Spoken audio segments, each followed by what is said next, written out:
Thank you for coming in person, and looks like we have about 26 people on Zoom.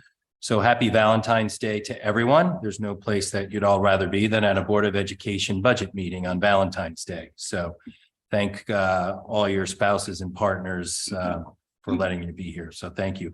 I'd like to call this regular meeting of the Board of Education to order. The next regular Board of Education meeting is on Tuesday, February 28th at 7:30 p.m. in the board meeting room. I will be brief on a chairperson's report. Thank you all for the feedback and thoughts of what has been proposed by the administration for the budget. The board appreciates the feedback, and I can tell you takes very seriously the feedback and the feedback that has been provided to us. And the board takes very seriously all the work that the superintendent and the administration has done. And we're committed to continue to move it through the process to make it a Board of Ed budget and move it to the Board of Finance and to the RTM. We look forward to continuing to work with our Board of Finance and RTM partners as we move this forward. The administration has done a great job working on this budget, and the board is also doing a great job and is committed to continuing to work on this budget and listen to the feedback from the public. I think it's important to again make clear that this is one of our primary responsibilities as a board. It's to deliver a budget that delivers on the education to our students and is fiscally responsible for the district and the community. We have and will continue to invest in education and infrastructure throughout our district. If you look around our district, I think we've just continued to invest, and we're going to continue to invest in our infrastructure, and we've invested in delivering of education every year that I've been on the board. It's important to understand that while we are a top performing district for many reasons locally and nationally, we are in the business of delivering education. While many might not like the word business, we have employees, our teachers, we have management, our leaders in administration. That rolls up to a budget with a payroll, with utilities, with insurance, with capital needs, with supplies, and with contracts. While budgets increase based on contracts, economics, and investment needs, budgets also need to be managed. An increasing budget without checks and balances and without looking at efficiencies and how we can do things better becomes unsustainable and is not fiscally responsible. Our request to look at efficiencies was just that, working on the budget to make sure that we are delivering for our students, that we are connecting to our students with each role we have in making sure we continue to deliver for our students. We cannot keep increasing roles and responsibilities that do not connect and impact with our students and deliver education and services to them. These are the checks and balances that we as a board have responsibility for. This is not about cutting classes, clubs, extracurricular, or service. Nothing that touches our kids' education that we want to deliver on a daily basis. We will also continue to adjust as the year unfolds, and we have the resources and the support with the community that we work with and the boards that we work with to adjust as the district has needs as we go forward. So again, thank you. It's an important process. We appreciate all the feedback and the emails, and we'll continue to do our work on the budget this evening. We will move on now to public comment. We'll start with folks in the audience. Good evening. For anyone liking to participate, please come up to the podium as you're called up by the chair. You'll have up to 3 minutes to comment. Please state your name and address for the record. Sure, please step up to the podium. Thank you. I'm Ashley Stockdale. I live on 359 Mansfield Avenue. I'm a current junior at DHS, and I was debating speaking tonight. However, I wanted to express how much the art program has meant to me. I'm a student athlete at Darien High School and believe that Darien needs to support the art teachers as much as all the other programs, teachers, and coaches. Since I moved to Darien in the first grade, art has played a significant role in my life. From elementary school through high school, the art classroom has provided many opportunities, one of the most important being friendships. For the past 3 years in high school, I've taken art as an elective, which has allowed me to interact with many different social groups while also being creative. Besides that, it has also helped me form essential relationships and support from every single art teacher. All the art teachers throughout the year have supported me no matter what grade I was in, have developed a great relationship with every single one of them. I've had 3 different high school teachers over the last 3 years, and my art experience has been fantastic thanks to those teachers, but it wasn't just because of them. Every art teacher, including the ones that didn't directly teach me, have added to my experience as an art student. They all stop by the art room and give me advice and help regarding my art pieces as well as aspects out of art. Students who don't even take art classes find comfort in the art area and continue to go into art classrooms to hang out or do art just because of the environment all the art teachers in the department create. Without the department, my transition into high school and throughout grades would have not been the same, and I thank all of them for that. All the teachers have helped me, and many of the students feel welcome and were critical in my art experience during high school. Thank you for your time. Thank you for speaking this evening. Anyone else in the audience? Michelle, we'll move on to Zoom. Oh, please step up. Thank you.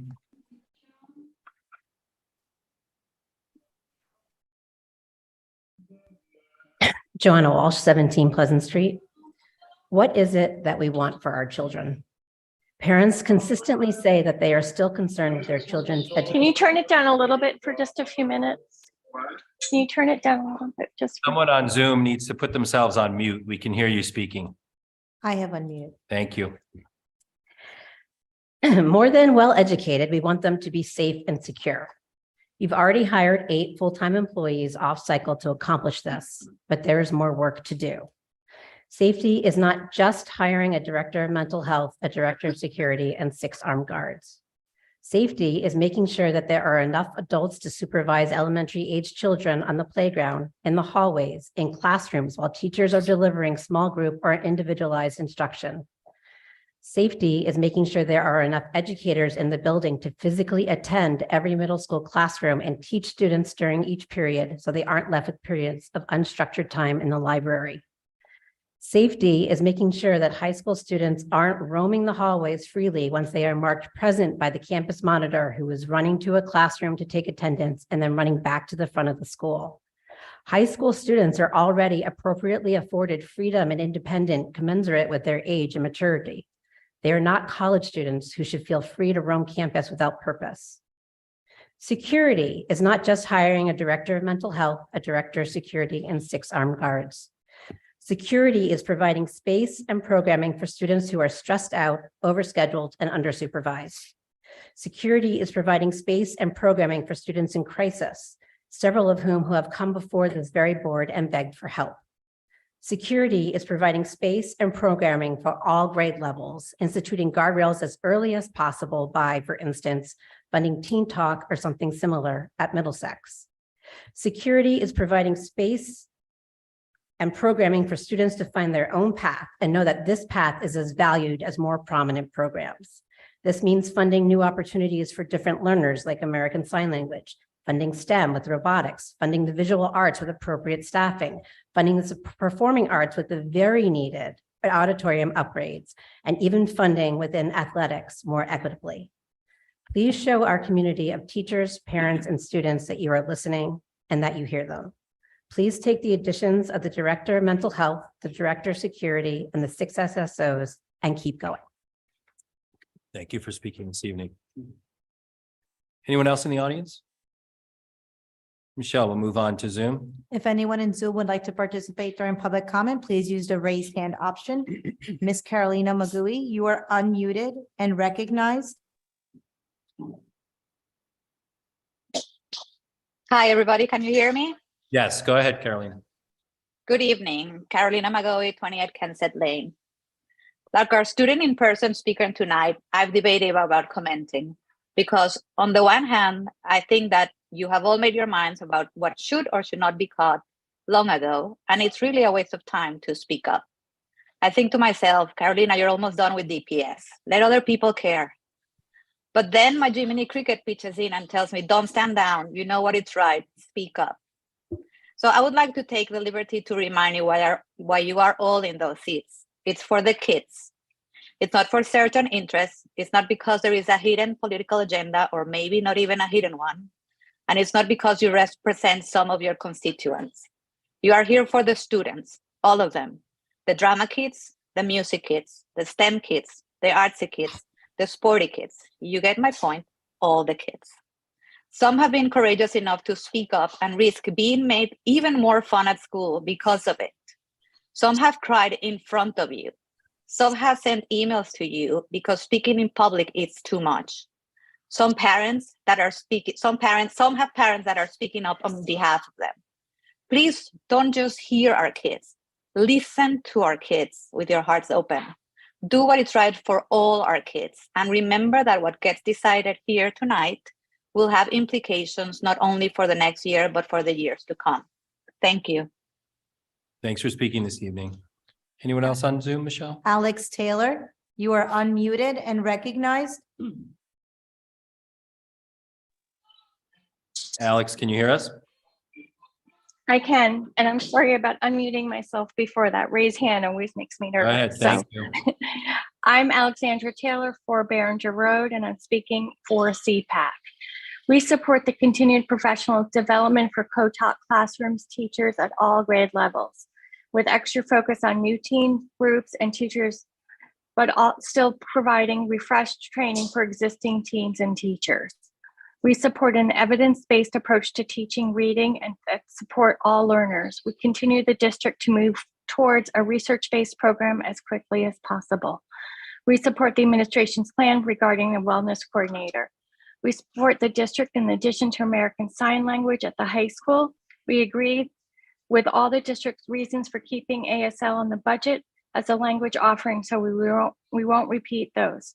In addition, many schools in our DRG offer ASL. ASL is the sixth most common language, and 1 in 20 people in the world are deaf or hearing impaired. Also, studies have found that sign language improves peripheral vision, response times, key to sports and driving cars, improves communication skills, and most importantly for high school students and adults alike, improves the student's ability to interpret body language. We can't continue to communicate. We cannot communicate with sign language without looking at each other or while looking at your phone. We heard some questions regarding the makeup of the class.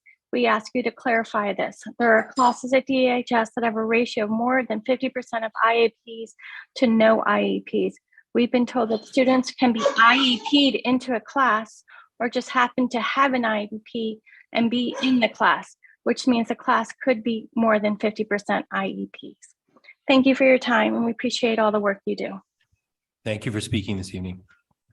Gregory Darren, you are unmuted and recognized.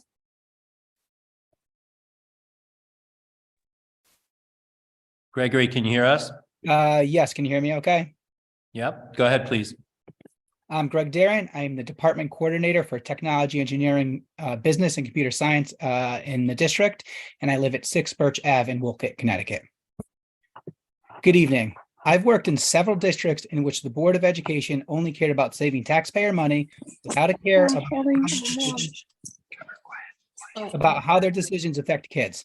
I'm proud to work in a district where kids and learning are at the forefront of decision-making, so I thank you all for that. I'm here tonight to talk about the proposed budget cuts. While on the surface, a 4.94% increase seems large, when compared to the US inflation rate of 6.5% in 2022 alone, according to the Bureau of Labor Statistics, a 4.94% is comparatively low. At the same time, we cannot keep adding and adding to a system without taking anything away. While the proposed cuts do not seem to affect teaching and learning on the surface, I am concerned for the long-term effects that they may have. It seems like every year there are new initiatives added either from the state, federal government, or the district to react to obstacles in our society. While these new initiatives are implemented every year, few to none are ever taken away. This work is added to everyone's plate, the brunt of which trickles down to teachers. I myself am a 0.8 teacher and a 0.2 administrator. I am not alone when I say that I am spread way too thin. I spend closer to 50% of my time or more on administrative duties. As a department coordinator, it is implied that we have very similar responsibilities as department chairs, planning and leading professional development and PLCs, supporting teachers minus formal observations, hiring of new staff, proposing curricular changes and alignment, and attending the same meetings and events. In addition, my role includes managing a sizable budget across grades 6 to 12, leading elementary STEM programs for grades 2 to 5, organizing guest speakers, repairing lab machinery and equipment, preparing and presenting electives to middle and high school students and counselors, and helping anyone who walks into my door. While I'm teaching one of my 4 classes, I think about when I might have time to complete my administrative duties. When I'm not teaching and working on administrative duties, I always have intentions to grade or prep for my classes, yet I never finish my work during the school day. I've advocated for more release time for my position so that I can be a more effective leader and, more importantly, a better teacher to my students. Yet, I see as part of the cuts is to add more teaching time to the art department coordinator. Coming from someone who does a similar job, I cannot see how she would be able to effectively complete all of her K-12 administrative duties while delivering a curriculum to students 80% of the time. When cuts are made to administrative time and secretarial support staff, all of that distributive work trickles down to teachers whose plates are already overloaded, and something has to give. It may be the quality of teaching due to lack of preparation time, providing feedback to students, regular communications home, and or the ability to grow and become a better teacher. Gregory, you're at time. Best and the Thank you. brightest teachers find new teaching jobs or worse, leave the profession altogether. Please take these in consideration and thank you for your thoughts. Thank you for speaking. Michelle? Caroline Comfort, you are unmuted and recognized. Good evening. My name is Caroline Comfort and I live at 48 Norotan Avenue. This year I serve as the co-president for Darien Advocates for Education of the Gifted. As a group, we just wanted to reiterate that we are not in support of cutting any full-time teaching equivalents or program offerings that affect gifted students or any students in Darien Public Schools. Thank you for your thoughtful consideration. Thanks for speaking this evening. Julia Schaefer, you are unmuted and recognized. Hello, my name is Julia Schaefer. I live at 741 Hollow Tree Ridge Road. I was shocked to hear about the proposed paraprofessional cut at Oxridge Elementary School, causing the student-teacher ratio at Oxridge to fall well below the average compared to the 4 other elementary schools. As we parents are unable to raise private funds to supplement the school funding in the name of equity among all 5 elementary schools, I would hope that the school board members would at least enforce the same equity policy you have put in place. I have 2 children at Oxridge. One of them is currently in 3rd grade, and her rising 4th grade class is projected to be the largest student per class size of all classes in all grades of all 5 elementary schools in Darien. I already have concerns about this projected class size, which I've raised to Dr. Forshaw's attention. Further strains on the teaching staff and support available to Oxridge students, in my opinion, is unacceptable. Please allocate the necessary budget to provide Oxridge students the same level of support you have already committed to provide to the other 4 Darien elementary schools. Thank you. Thanks for speaking this evening. Armel Jacobs, you are unmuted and recognized. Can you guys see me? Yes, go ahead, Armel. Thank you. Armel Jacobs, 12 Fitch. I'm writing in support of I'm speaking in support of Jacqueline Samus in the hopes that you leave the K-12 art budget intact. My eldest is in the 1st grade and has been so positively impacted by her experience in the arts at Tokenique Elementary. So much so that she, despite being pretty athletic, has gone against the overwhelming culture of this town and asked to spend more of her time on art. To be honest, one thing this town needs very desperately is to preserve these programs, spaces, and experiences. We struggle with providing fora for individual expression in this place. This is as true for the adults as it is for the children.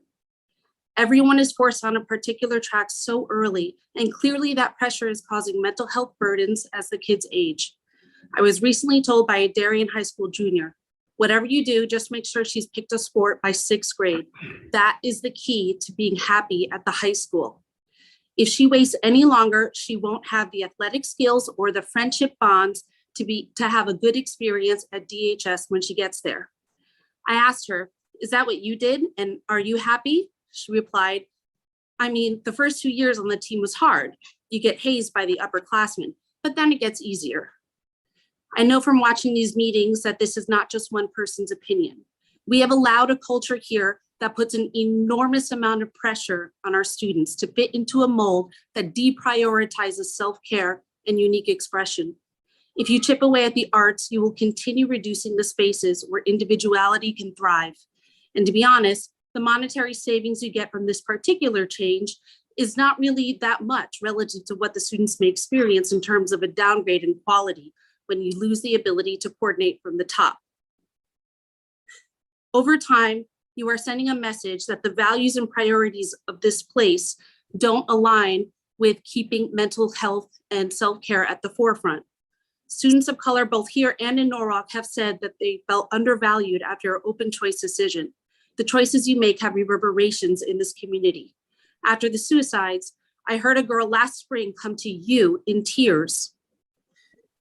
She said she needed a mental health break, and she was met with, "You have a responsibility to this team." That's a profound statement on the culture we have allowed to take root in this place. The Wellness Center is great because it allows the students to step out of the intensity of their environment to breathe for a minute. For many people, the arts provide a similar space.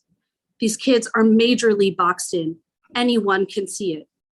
Please preserve the spaces and budgets for the people who give them permission to color outside of the lines, even if just for a slight 2-second break in the Darien grind.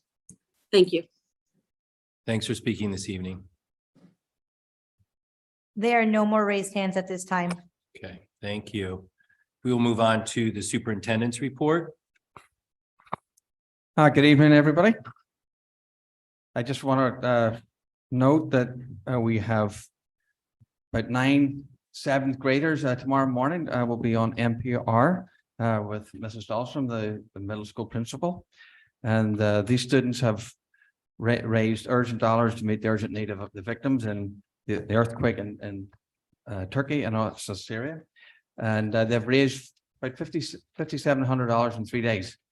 And they're continuing to do so. So we'll look forward to hearing tomorrow. And actually, there are different examples of this happening across the district.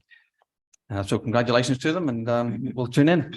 The Board of Finance last night approved the approval of additional appropriation for $365,000 for the track for a total appropriation of $815,960. I think it goes to Mr. Davis's RTM F&B tomorrow evening, and then to the full RTM on the 27th. The song "What the World Needs Now Is Love, Sweet Love" from the composer Burt Bacharach comes to mind on this Valentine's Day. I say that because the elementary school students have been celebrating this week with various acts of kindness to brighten their own lives, their friends' lives, and those of adults. Just before I come in here, I got a bag full of cards to distribute to people in this office and also the board members. So thank you to the students. They are doing things like Valentine musical shares, kindness bingo, read alouds, writing activities, cards, food drives, earthquake drives, and a plethora of other activities to celebrate kindness. So thank them for doing so and bringing that wee bit of light into our lives. And we've also been celebrating Black History Month throughout the district. And as an example, students in 11th grade American history and the 9th to 12th ensemble music students attended an absolutely tremendous 2-day performance by the Blues and Beyond. And that they continued that. I don't know if any of you have had that experience, but it was absolutely outstanding. I just want to bring to the board's attention that in the governor's budget proposed for the next 2 years, next year there's a proposal for the educational cost sharing grant, which would be increased potentially to 13,567 for next year. These are not set in stone. The governor has to sign them. It looks like he will, but I don't know if we can just go on that alone. The excess cost reimbursement, as you know, the state went to a tiered system that placed Darien on 70% for reimbursement based on ability to pay. There's reason to believe that will be increased to 85% for next year. If that plays out, that would mean an additional $547,800 to Darien. Again, it's a wee bit early to say whether it's actually going to happen. It looks as if it is, but how that plays out remains to be determined. If it should play out in March, the board at that point would have to decide how we utilize that, or go back to the town or otherwise. And it won't be until later that we'll actually know that particular amount. There's also some inclination that we might get a small amount additional excess cost reimbursement this year. Again, the state is all over the place in its messaging, so I don't know what we can actually take away as gospel, so to speak, but we need some final communications about that, because it's that for this year is just too fluid and it's not consistent in its messaging. So we'll stay tuned. The DEI team, thank you to the team for their continuing to meet. And they have been doing that every month. And what we look forward to receiving the recommendations at the board's June meeting. We have a variety of HHR, Henley Homes and Royal meetings coming up. We'll probably have more announcements, and we have a presentation this evening, but there'll be meetings with the state this week and also during the February break. We'll say that I've been extending opportunities to seek community funding for the video wall. And so we'll continue those discussions. The Director of Security will be scheduling for those parents who are listening, PTO meetings in March at the respective schools. For the K-3 reading curriculum, the board chairman and I composed a letter to the State Department of Education, the Education Committee, and our state legislators. I will share that with the board this evening. And that letter is applicable to any district, no matter if they're using one of the 7 state programs or whether they're waiting to hear how the waiver plays out in another couple of weeks. But it basically extends the opportunity to have further discussions with the state as they have a better understanding of what we are doing and also other districts are doing. I've shared it with other districts. They will either decide to use some of it or use something similar or not use it at all. But I'll share that. I'll share that with the board this evening. Since our last meeting, the elementary schools have celebrated their Word Read Aloud Day. Thank you just to all those guests, readers who supported our students. Our students are off on Friday to start the February break, 17th through the 24th. We have professional development on Friday for our teachers. Our elementary teachers will participate in literacy and math PD throughout the day. Secondary education teachers will spend half the day with the departments and half the day on building-based professional development, particularly related to mental health, technology, and Connecticut SETS. And those are my announcements. Good. Thank you, Dr. Adley. We'll move over to the student representative reports. John Raskoff or Swaha, whoever. Thank you. So the dates for junior and senior prom have been confirmed. Senior prom will be on May 12th and junior prom will be on June 3rd. So something to look forward to. And also February break starts this Friday and the break has a wellness weekend built into it. So hopefully it'll be like a little rest for our students. Thank you. Good evening. Happy Valentine's Day. I want to reiterate Dr. Ali's comments about Blues and Beyond. It was widely attended and widely enjoyed by everyone I know. Lots of announcements about films and movies. The DHS Film Club held their annual film festival 2 days ago. And in addition to that, we also had 2 separate successful movie nights in the past 2 weeks run by the student government and the GSA. And finally, tickets for Newsies are now on sale. So posters will be around town. Check out the link. I will say for one movie night, I did pick up and that place was packed. So well done on movie nights. So great. Thank you both. We will move on to approval of minutes. May I have a motion to approve the following minutes of the regular meeting held on January 24th, 2023, minutes of the special meeting held on January 31st, 2023. Mr. Maroney, second by Julie. All those in favor? That is unanimous. Thank you. We will move on to board committee reports. Dennis. Excuse me, the Facilities Committee met on the 2nd of February. We had a presentation on the library's reimagination and renovation and some preliminary costs for Tokenique, Middlesex, and Darien High School. We also discussed the master plan and the ability to have bandwidth to do that in the future. And we're looking at probably doing that in a number of years out. And also considering we're doing renovations to 3 of the elementary schools currently. And then we also discussed the auditorium as well. So, thank you. Sarah. The curriculum subcommittee met last Thursday. We discussed gifted education and the possible changes in that program, as well as the world language program. We will hear more at the full table about both topics. Great. The Oxbridge Building Committee met last Thursday. We continue to be on schedule to a degree. Always some challenges with construction, but the weather has been with us and we continue to be under budget.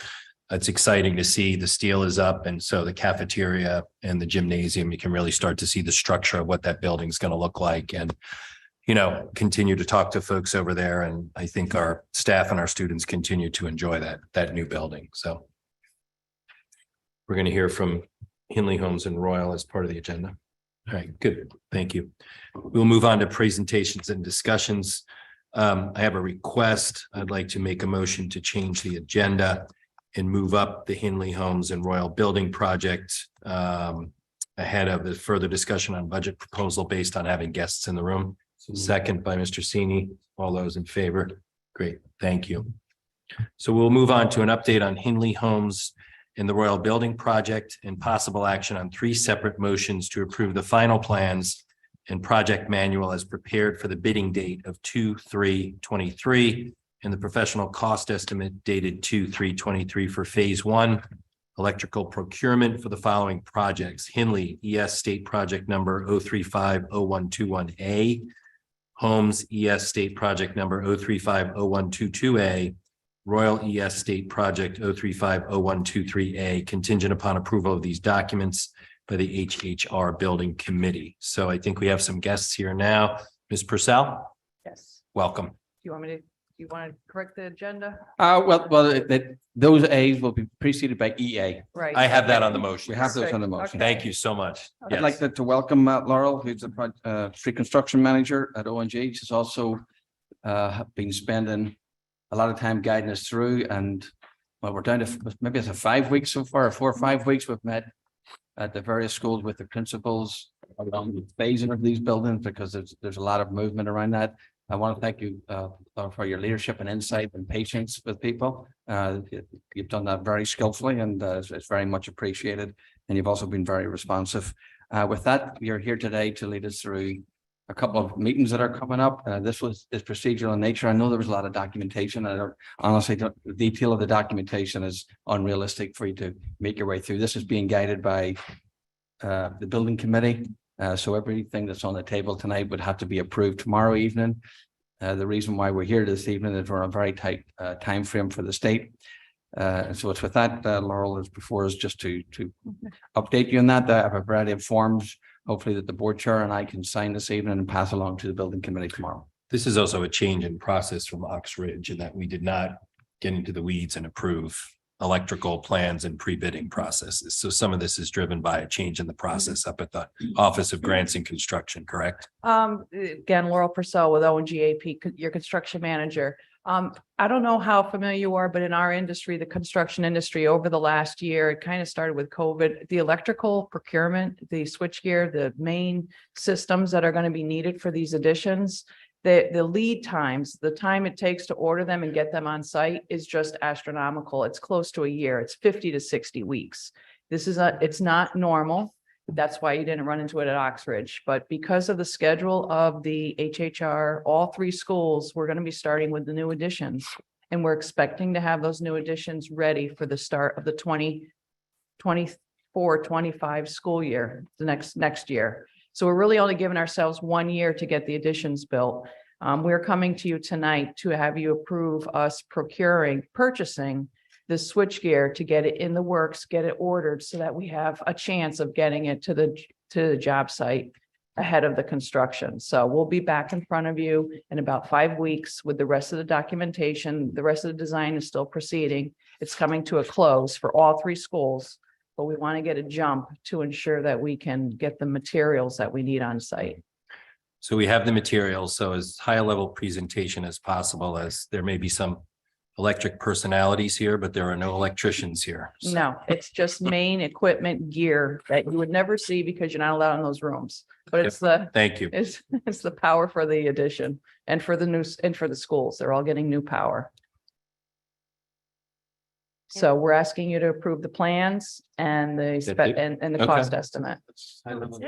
That's as high level as you can get. So Okay. thank you very much for coming. I will open it up to any electrical conversations or questions. Either about the electric Jill, if you want to fill in, yeah. process. Again, I think Laurel was very clear. We're just trying to make sure that we can we're trying to run a tight timeline. And so we knew from the beginning when we went out to look for construction managers that we probably would end up escalating this portion of the bidding. Good. Mr. Sini. So just to confirm, these are supply chain issue driven, essentially? Yes. Exactly, Okay, yes. Thank you. We had the same issue with Oak Ridge with roofing material, so. Dave? Okay. Thank you. Sorry, Dave. I will read the motions. Thank you, Dave. We will move on. May I have a motion to approve the final plans and project manual as prepared for bidding date February 3rd, 2023, and the professional cost estimate dated February 3rd, 2023 for phase 1 electrical procurement for Hinley School State Project number 0350121EA, contingent upon approval of these documents by the Hinley Homes and Royal HHR Building Committee. I have a motion, Dave Brown, second by Dennis Maroney. All those in favor? Aye. Second motion, may I have a motion to approve the final plans and project manual as prepared for bidding date February 3rd, 2023, and the professional cost estimate dated February 3rd, 2023 for phase 1 electrical procurement for Holmes Elementary School State Project number 0350122EA, contingent upon approval of these documents by the Hinley Homes and Royal HHR Building Committee. Julie, second by Mr. Brown. All those in favor?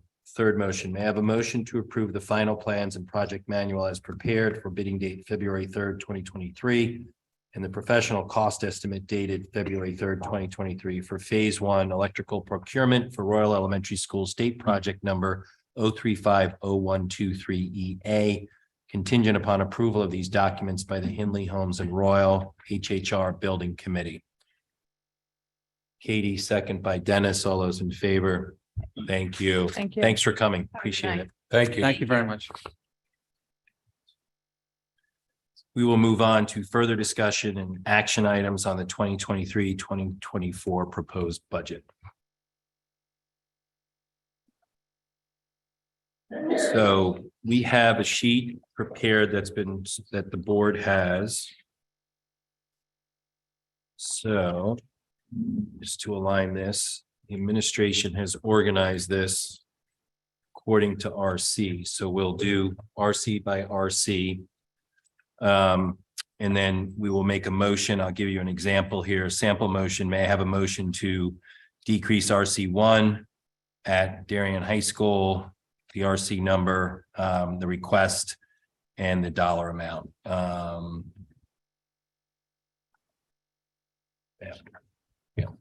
Okay. So any questions on the process? John? Can I just point out, maybe you caught this, Rich, but the budget control RC was divided. I think one, Mrs. Parents was labeled 19 and the administration's was labeled 18. I think they should both be 18. So when we get to there, let's just make sure we look at those together. I'll call it out. Okay. But or Rich will. Okay. Okay. Good. They just got separate. And Mr. Dean. Yes. Just Sorry. for, as we have new board members and new people watching, just if there is not a second, we just move, motion fails, we move. Good point. Thank you. Yeah, if there's not a second, then the motion fails and we move forward. If there is a second, we can go to questions and comments and then we'll do a vote. So thank you, Sarah. Appreciate And that. one last question. Sure, Dennis. With these first ones, so if we're talking the bursar administration, we're not going to then go and have a separate line. We're going to do as the position and then the. Rich will take care of FICA and insurance. Perfect. Yes. Thank good. you. Thank you. Good question. Thank you. So we will go to RC1 Administration Account 11013, Bursar Administrative Assistant. There's a potential change of $10,523 reduction to reduce the administrative assistant from 12 months to 11 months. Do I have a motion? Jill, second. Dennis, conversation or questions? All those in favor? That is Sini, Best, Brown, Maroney, McCammon, Deneen, Sarah, and Worm. 4. Any abstaining? Any against? Katie against. All right, thank you.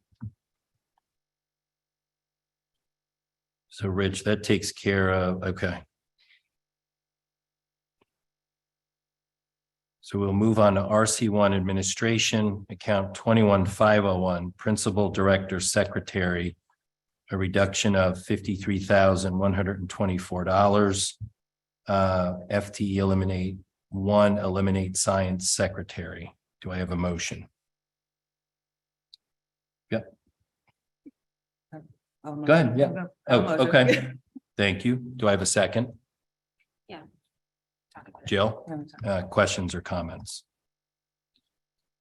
So I think we've heard a lot about this one, just I think wanted to hear from administration again. There was a lot of public comment. I think understanding the way we left it, this is a secretary. Typically, it's served by a paraprofessional in most other districts, correct? Yes, and then this has implications for the whole budget. Can you talk us through, or not the whole budget, but can you talk us through the implications of how you structured the whole? Please. Sure. So throughout the DIRG, everybody has a non-certified support person who supports science at the high school. Everybody in the DIRG has what's called a science para, where you're the only one where that position's not a para, it's a secretary. So what the administration's proposal was to eliminate the science secretary, but then move that paraprofessional from Oxbridge to the high school so that it had that science paraprofessional. If that science secretary does not get eliminated, then the paraprofessional would stay at Oxbridge. So the two are kind of like linked together in terms of the decision that's made. Alternatively, you could eliminate the science secretary and add a second para and not move the para from Oxford. That's also another option. But the two are linked, and clearly there's a need, as you can see throughout the DIRG and really out throughout Fairfield County, to have some type of non-certified support staff support science at high school. Okay. Questions? Sarah? So I would like to entertain that idea that you just said, Rich, of changing this role, the science secretary, into a para, and then adding the para back into Oxbridge. I do not want to take the para away from Oxbridge. Okay. So I don't know how we do that. Okay, so you can make a motion. Or no, we have to vote on, we have to vote on the current motion. So, all right. Do we want to entertain any conversation on the para at Oxbridge since they're intertwined? Would we do that in that RC? Yeah, we can. Yeah. Yeah, because we can keep that in there. All right. So the motion on the table that was seconded, we had conversation, is to eliminate the science secretary. The potential budget change is $53,124. So all those in favor of that? Mr. Sini, Mr. Brown, Mr. Maroney, Mrs. McCammon, Mr. Deneen, and Mrs. Worm. 1, 2, 3, 4, 5, 6, right? So that motion carries. All right. We continue vote. So who's against it? Yes, yes. All right. Those against it, Julie Best, Katie Lublin, and Sarah Parent. All right. We will move on to RC1 administration 2131.8 building substitutes. It's a reduction of $27,000, reduce added building substitute and associated FICA and health insurance. Do I have a motion? Tara Worm, do I have a second? Dave Brown, conversation or comment on the building substitutes? Jill. So we broke this down into 3 components, right? So we're continuing to increase the salary and we're increasing the number of days of the existing building substitutes from 4 to 5. This was just adding the third body. Correct. And so that's what's on the table. All right, thank you. Any further questions or comments? Julie. And that, excuse me, this is the third building substitute specific to the high school, correct? Correct. Yes. Okay. It will go by RC for the substitutes. Right. Okay. So I guess I would just say here that I understand the change and I think moving from 4 to 5 makes a lot of sense. I still have concerns that we are struggling to get substitutes. So this is just something that I think we need to continue to keep an eye on and get creative if we need to be creative about finding coverage or reducing the need for coverage. I mean, a lot of our coverage comes from people needing to be pulled out for things. So I just want to make sure that that's a conversation that we continue having if we do move forward and reduce adding a building. So I agree with you, Julie. I think that we've talked about being in a period of teacher shortages. So I think that's something we should continue to monitor and talk about. And as circumstances change for or against our favor, Revisit. Revisit. Good. So the motion on the table is for RC1 administrative building substitutes 21,318, reduction of $27,000, reducing the added building substitute. All those in favor? Sini, Best, Brown, Lublin, Maroney, McCammon, Deneen, Parent, and Worm. Thank you. Any against? No, everyone's in favor. All right. We'll move on to RC1 Administration 21,306, Teachers of the Gifted, reduction of $16,163, eliminate DHS, Teacher of the Gifted due to enrollment. Do I have a motion? Mr. Sini, second by Mr. Maroney. Conversation, questions? I mean, this is something the board's discussed for many years due to the lack of enrollment, so that's why I brought it forth. But Sure. I guess Tara. I'll actually talk about it later when we mention gifted and when we talk about Genius Hour, because I do have, my one thing is that we're taking basically the same program away at the high school and forcing it on kids on middle school. So. Okay. All right. Sarah. Sarah. I said, at our curriculum committee, we discussed the future of the gifted and talented program, and I think I support this based on that discussion and what might come down from there, so. All right, so the motion on the table, RC1, Administration 21,306, Teachers of the Gifted, a reduction of $16,163 to eliminate DHS, Teacher of the Gifted due to enrollment. Vote. John, Julie, Dave, Katie, Dennis, Jill, David, Sarah. Okay, anyone abstaining? Tara's going to abstain. Thank you. That motion passes. They need new readers, I think, for these lines. Sorry. All right, RC. They're already on, dude. What's that? They're already on. Are they on? Okay, thanks, Justin. RC1. RC1 account 110134 PE teacher, reduction of 44,884, eliminate the requested PE teacher. Do I have it's a 0.60 reduction? Mr. Sini, second. Jill, questions, comments? Sure. Right. I mean, obviously, excuse me.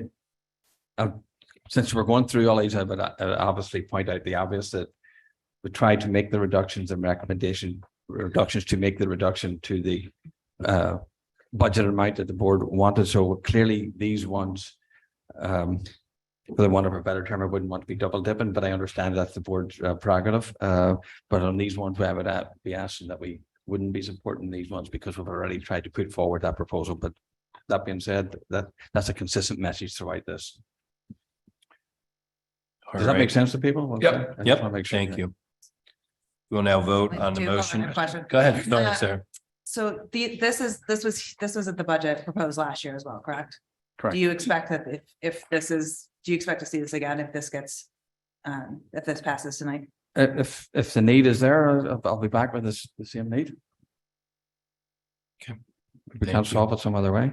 We'll move to a vote. RC1 110134 PE teacher, reduction of 44,884, 0.60 eliminated, request for PE teacher. All those in favor? John, Dave, Katie, Jill, David, and Tara. 1, 2, 3, 4, 5. All right, that motion carries. Those against? Dennis Maroney, Julie Best, Sarah Parent. Anyone abstaining? All right, thank you. Move forward to RC1, account 110124 world language, a reduction of $14,961, a 0.20 to eliminate ASL. Is there a motion on that? No motion on that, so that fails. So there is no elimination of the ASL.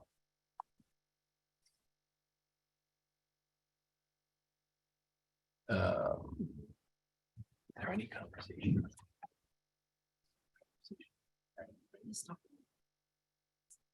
So in here was, Mr. Sini brought up conversation around the grant for the wellness coordinator. Any further conversation on that? The wellness coordinator is going to be supported by a grant this year. So Dr. Alley, you want to? Yeah, the thought process there was that since it was going to be funded originally through a grant, that's what we proposed, but we would suggest that we leave the grant fund in there because it is grant funding. And then when the wellness, our director comes on board, our director of mental health comes on board, we'll ask Alicia to do an evaluation of the program at the high school. If she feels that there's a need for that, we will come back to the table and there would be grant funding there, but at least we come back to the table with it. Makes sense. Any further questions or comments? Hey, can you just read the account number there, Duke? Sure. There is no account number on my. It's in the grant. Oh, I'm It's sorry. in the grant, yeah. It's down below that. Thank you. Sorry. So a process question, do we have to vote to, is there a motion? There's no motion, right? No, Okay, thank you. thanks. So Sarah. just a quick question. Sure, Tara. So does that mean if we leave the grant, not hiring anybody right now, when she comes on and if she then supports it, this person will just be hired? This is going to. Well, we'll come back to it. We'll come back to the board. Yes, thank you. Good question. We'll move on to RC1. Bear with me a second here. RC1 account 21-21-5 department chairs, reduction of $117,771, a 0.80 reduction, department chairs to teach one section. A motion? All right, that will not move forward. RC3 21-21-5 department chairs, reduction of 29,440. A lot of them, yeah. Okay. Will there be any motions on the department chairs? Yeah. I would just comment and say that as you highlighted at the opening comments regarding the budget process, we have some changes we should make in the process. And as I noted, bringing something policy wise in budget is difficult. So I look forward to addressing those issues in due course and revisiting this. I will not be making any motions at this time. Okay. So will anyone else be making any motions on the department chairs? All right, good. So we'll thank you, Dave. We'll move through the department chairs. So Rich, that is kind of that whole orange section, right? We're good. Because we got the banking and everything else. All right, thank you, Mr. Brown. We'll move down to RC3 administration 21-501 principal director secretary, reduction of $54,264. 1 FT eliminate 10-month office secretary. Just confirm, Rich, where is that role? It's here in the central office. No, that's at the middle school. It's Is the it- eighth, it's in eighth grade secretariat. Got it. Okay, good. A motion? Tara, second. John Cini. Questions or comments? We have a vote on RC 21-501 principal director secretary, reduction of 54,264, 1 FTE, elimination of the 10-month office secretary.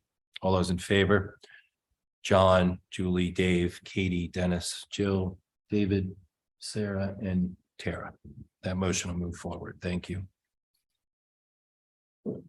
We are back to building substitutes, RC3. Account 21-318 administration building substitutes, a reduction of 27,000. Reduce add building substitute. Off the top of my head, Rich, what RC3 is Middlesex? Motion. John, second. Dennis Maroney, any conversation, questions? Julie? I will say I look at this one a little bit differently. I think we have similar coverage needs at the middle school or coverage challenges, but we also have more of a requirement for supervision. We can't necessarily release kids to have a free period as we might be able to do more easily at the high school. So, Good point.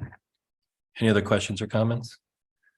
May have a vote on RC3 administration 21-318 building substitutes, middle school reduction of 27,000, reducing the added building substitute. All those in favor? That's John, Dave, Katie, Dennis, Jill, David, Sarah, and Tara. Any opposed? Jill. All right. Julie. All right. Joe. Look at my readers have no distance on me. Thank you. That motion will move forward. We can take these two together. RC3 administration, account 25026 dues, fees and memberships, a reduction of $774. ASCA membership. And in RC3 administration 25026 dues, fees and memberships, a reduction of $414 for CSCA new. Do I have a motion? Tara, second. Sarah, any comments, questions? May I have a vote on RC3 25026 dues and fee membership reduction of $774 and $414 for ASCA and CSCA.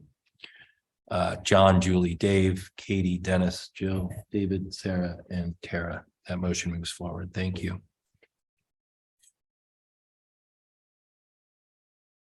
We will move on to RC3, account 24011, general teaching supplies, a reduction of $16,125. The elimination of the Genius Hour. May I have a motion? Tara, may I have a second? Dave, conversation, questions? Yes, comments. 'Cause Sure. Go ahead, I have Tara. a Thank feeling- you. I have a feeling this isn't going to pass. But I have to voice some concerns, as I voiced last year, and nothing was really done about it. I was against this program last year as I voiced some concerns, same concerns I have now. Adding more work to students when they're telling us they are stressed and still playing catch up from COVID seems contradictory to what we as a district have been saying is our top priority this year, which is mental health. If this is considered an enrichment program, why is it mandatory?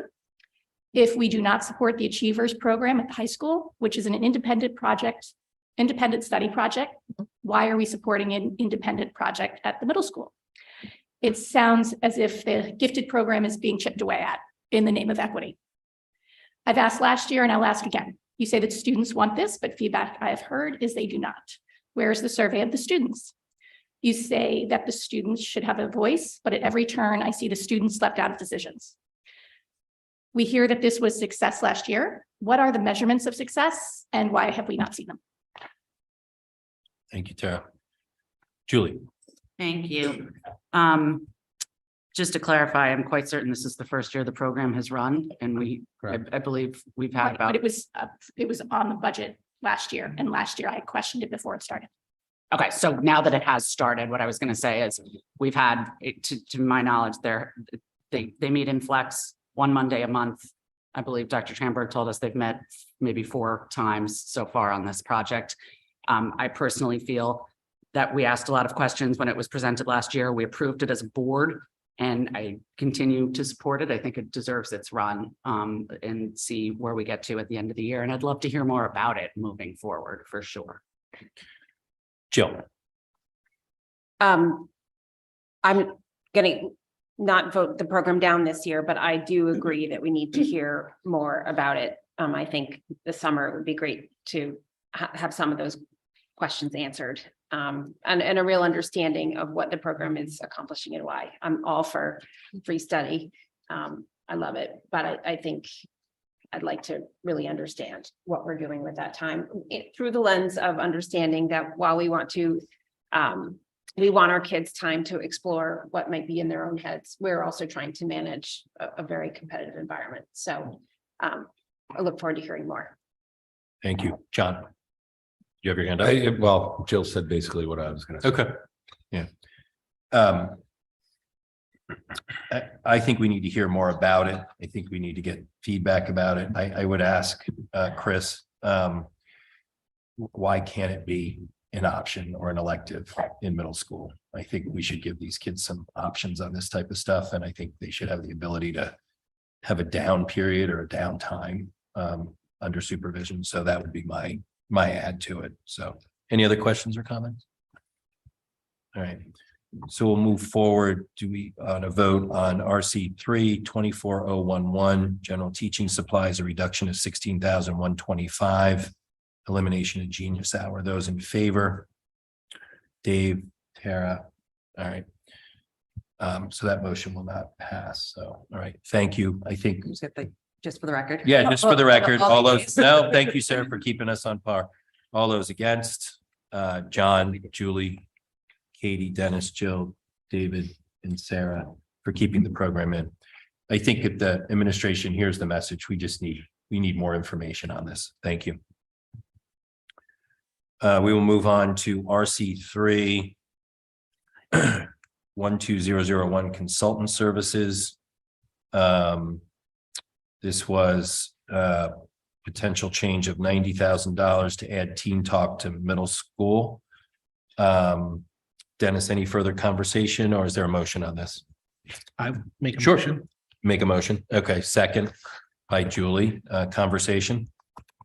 So for me, I think Yeah. what, I understand Dr. Adley came and said we need to have the director of mental health and have them determine whether this is necessary or not.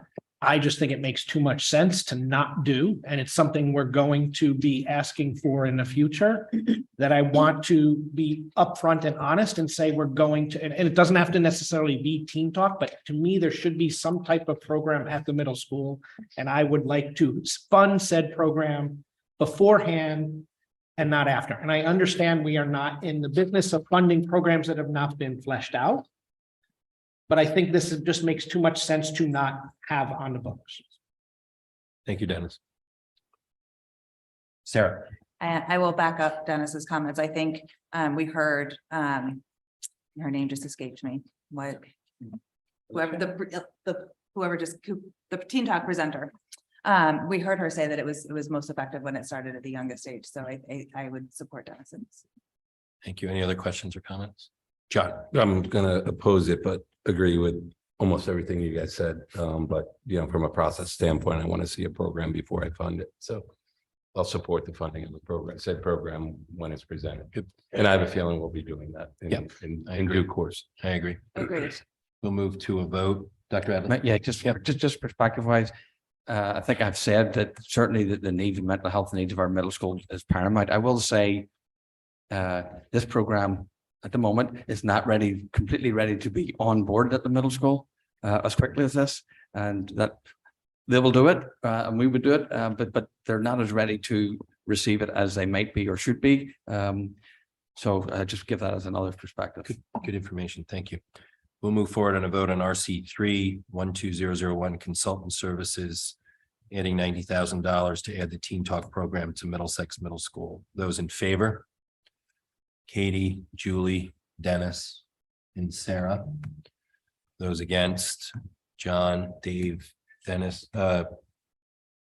Jill, David, and Tara. So Again, we'll hear about it. Yep. Right, Mr. Chairman, they understand that we are going to come back. Right? Yes. Yeah, Yes. absolutely. Yep. Thank you. Good conversation.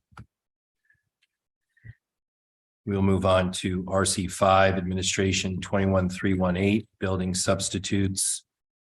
Rich, keep me honest here. RC 5 is Henley. Thanks. Reduction of 27,000 for reducing the added building substitute. May I have a motion? Dennis, second. Jill, conversation. Okay. We have a vote to move forward on RC 5 21318 building substitutes. A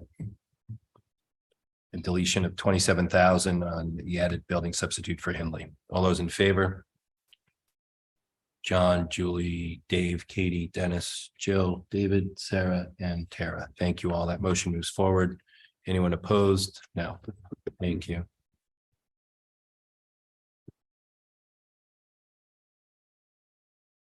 We could do the next four as a block.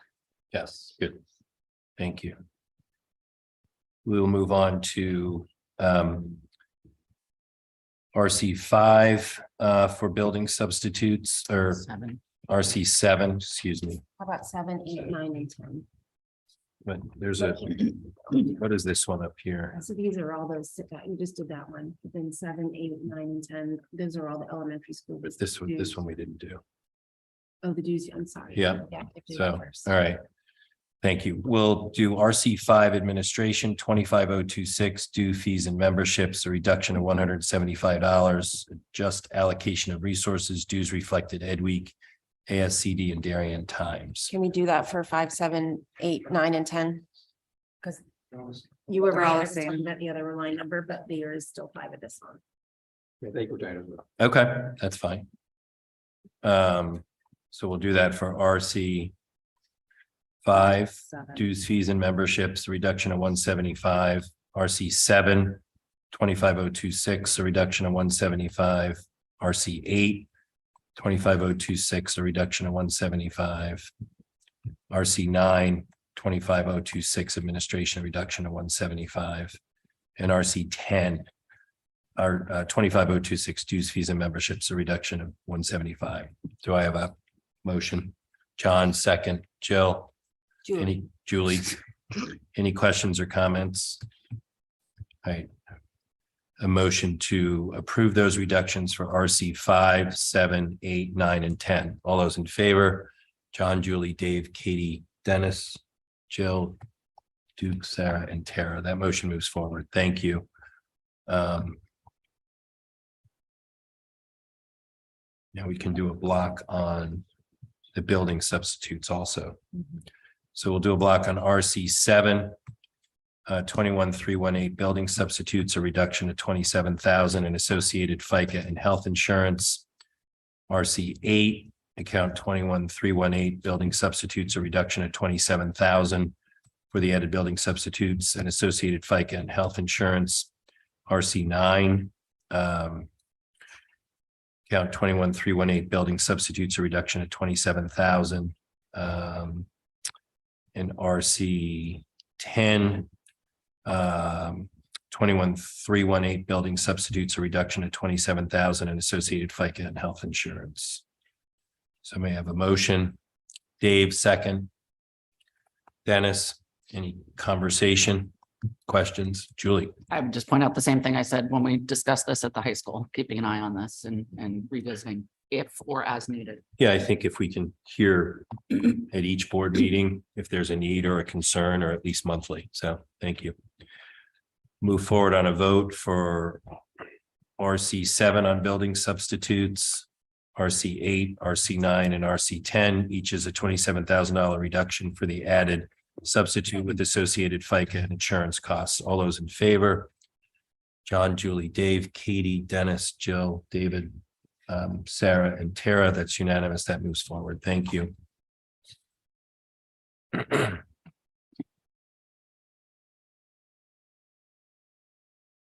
We will move forward to RC 11. RC 11 administration 21501 principal secretary, principal director secretary, reduction of $77,458. It's an elimination of the athletic director secretary, 1 FTE. Do I have a motion? Dave, do I have a second? Jill, conversation, questions? John. So in this case, we're also going to be talking about account 12001. And that's the elevation of the assistant athletic director. Through our communications, we got a petition and received numerous phone calls about the concern of eliminating the position and how this is going to be structured. So I do believe that we are extraordinary in the fact that we have 3 employees in the athletic director's office. I do feel the typical model is a secretary with a athletics director. So I would just plead to administration as you restructure this role that we keep our eyes on it, because the feet on the street in terms of coaches are very concerned about meeting the needs of our athletes and busing and all the administrative work that comes with it. And I know you've said in previous conversations that we've looked at this, that you have it, but there's going to be a lot of eyes on this change. So I'll just leave it at that. Thank you, John. Any other questions or comments? We'll move forward with a vote on RC 11, administration 21501, principal director secretary, decrease of $77,458. one FTE for the elimination of the athletic director secretary. All those in favor? That is John, Julie, Dave, Katie, Jill, David, Sarah, and Tara. Any opposed? That is Dennis. That motion carries forward. Thank you. We look at RC 11, administration 12001, assistant director, an increase of $15,000 to elevate the assistant athletic director. Do I have a motion? John, second by Jill. Conversation? Questions? Jill. Increasing the salary on this position, which, I mean, we have it filled. We don't need to fill it right now, but that should make it more attractive going forward. Haven't there been some conversations about looking to find folks to fill this? Yeah, that's an athletic athletic assistant trainer positions, both of those positions, yes. Yeah, thank you. We'll move forward with a vote on RC 11 administration 12001 assistant athletic director, salary increase of $15,000. All those in favor? John, Julie, Katie, Dennis, Jill, David, Sarah, and Tara. Any opposed? Dave, that motion will carry. Thank you. We'll move on to RC 11 administration 102013 gate receipts. Charge tickets for games under the lights. That would be, Rich, that would be an increase in revenue of, what do you have, 7,500? Correct. Okay. May I have a motion? John, second by Julie. Conversation, comments? May I have a motion to move RC 11 administration 102013 gate receipts, charge tickets for games under the lights, which would generate approximately $7,500 in revenue. All those in favor? John, Julie, Katie, Dennis, Jill, Duke, Sarah. All those opposed? Tara and Dave. That motion will carry. Thank you. RC 12-62003 snow removal, a reduction of $15,000, reduce snow removal. Now it will snow like crazy for the rest of February and March. That's fine. This is for next year. May I have a motion? Julie, a second. Sarah, questions, conversation? I'm just going to tell Mrs. Best to buy a snow blower. Go ahead, Julie. I haven't heard any reason why we would be raising it by such a significant amount. So it seems very reasonable to cut it back some. And you're welcome. I know we all love snow, so when it starts. We want snow in the mountains for skiing, Yeah. right? It's been a bad season. Is there a reason, Rich? Can you answer what we're asking? So there is no increase in the budget. It's the same budget it's been for a number of years. Typically what happens, obviously, it ebbs and flows. So it's higher than some of the historical actuals, and typically when that money's not used, there's a superintendent's adjustment to help fund Cara Grounds, because that is an account that we typically are very light in, as there's a need for groundskeepers, but there's no budget increase in snow removal. Can you give me 1 second? Just Yeah, see sure. if I'm- Sure. if I've lost it entirely. While she looks, what's kind of your average spend if you go back 5 or 10 years? So if you go back the last few, we've been as low as in the 20s, we've been as high as in the 70s. So all over the place. It's really all over the place. It really depends on the weather. This year, we've spent essentially nothing. We use it to buy salt, and that's essentially all we purchased for this year. But then You've used salt, Right. right? Yeah. Yeah. But then again, who knows if it's going to snow, February, March. My apologies. I said it wrong. What I meant is it's budgeted significantly higher than any actual in reported here. So. All right, thank you. We'll move forward with the vote on RC 12-62003 snow removal, a reduction of $15,000. All those in favor? Julie, Katie, Sarah. All those opposed? John, Dennis, Jill, David, Tara. Any opposed? Any absence? Yeah, Dave abstains, so that motion does not move forward. All right, thank you. So Julie, you'll get the 4:30 a.m. call about whether we should close our schools or not for the next snowstorm. Yeah. RC 12 Administration 102009 use of fields. A proposal to increase per participant fees to $35, which would increase the revenue potential to $18,752. Do I have a motion? John, second by Julie. Conversation, questions? Yeah, John? Rich, remind us, did we adjust for any of the construction on the use of the fields? So we did for Okay. that and building rentals. And what was the general dollar amount that you took them down? So we looked at actual usage in terms of what was used at the rugby field, for example, at Royal. So fields went down, I believe it was around 15,000-20,000, and then building rentals went down much more significantly. Got it. Okay, thank you. Good. We'll move forward with the vote on RC 12 Administration 102009 use of fields, increasing the per participant fee to $35. A revenue add of $18,752. All those in favor? That is John, Julie, Dave, Katie, Dennis, Jill, Duke, Sarah, and Tara. That motion moves forward. Thank you. We'll move on to RC 13 73001 equipment. $5,000 reduction for the elimination of the elementary school cellos. Do I have a motion? All right, we will move forward. That will not carry. Thank you. We will move forward on RC 14 Administration 21220 Curriculum Supervision. This is a 0.20 reduction of release time for the art coordinator, which is $12,881 in associated FICA. Do I have a motion? John, second. Dennis, questions, conversation? John. Trying to hold my emotions in check here. We got a lot of communication over this.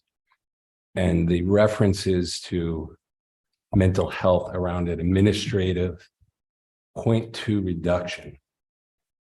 I'm having trouble tying the connection, and what's going through my mind, it actually cheapens the suicide crisis that we had in the district to try to tie a modest change in administrative oversight. So I'll leave it at that. Okay, thank you. Sarah. Can I just get clarity? And we did hear a lot of concern from community members.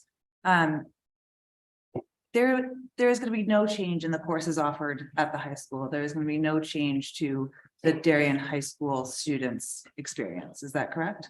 So at the high school, no teacher will be teaching less courses. All the courses, art courses that are currently being offered will be offered. All of the courses actually up and down the system will be offered as they are. This position, this art position, the coordinator position, and Jacqueline is here. So that will require Jacqueline to go down to one of the elementary schools to teach point two. There is going to be a vacancy for art, so we will hire a 0.8 person. So there's no change in the actual time spent in the classroom with the students, nor for their actual programming. Okay. It does reduce the time that Ms. Samus has to do the administrative parts of their duties, and we have to disseminate some of that and share some of that through administrative assistants. Julie. Thank you. So thank you for that, explaining that again, Dr. Adley. I guess where I'm stuck on this is the logistics of this. And Mr. Darren made great points this evening as well, and I appreciated hearing those. The logistics of coordinating K-12 teaching at the high school, multiple classes, being at one elementary school to teach a class, covering 7 schools. I'm quite certain on here, we're also going to discuss eliminating a position that presently processes the purchase orders for art and tech ed as well. And again, for the savings it turns up, it feels like it makes a very logistically difficult situation. I wonder if maybe we need to take a more macro look at art, and maybe there's a more holistic solution that we need to look at for the future. But for me tonight, this does not stay together as a good option for fixing something. Thanks, Julie. Dennis.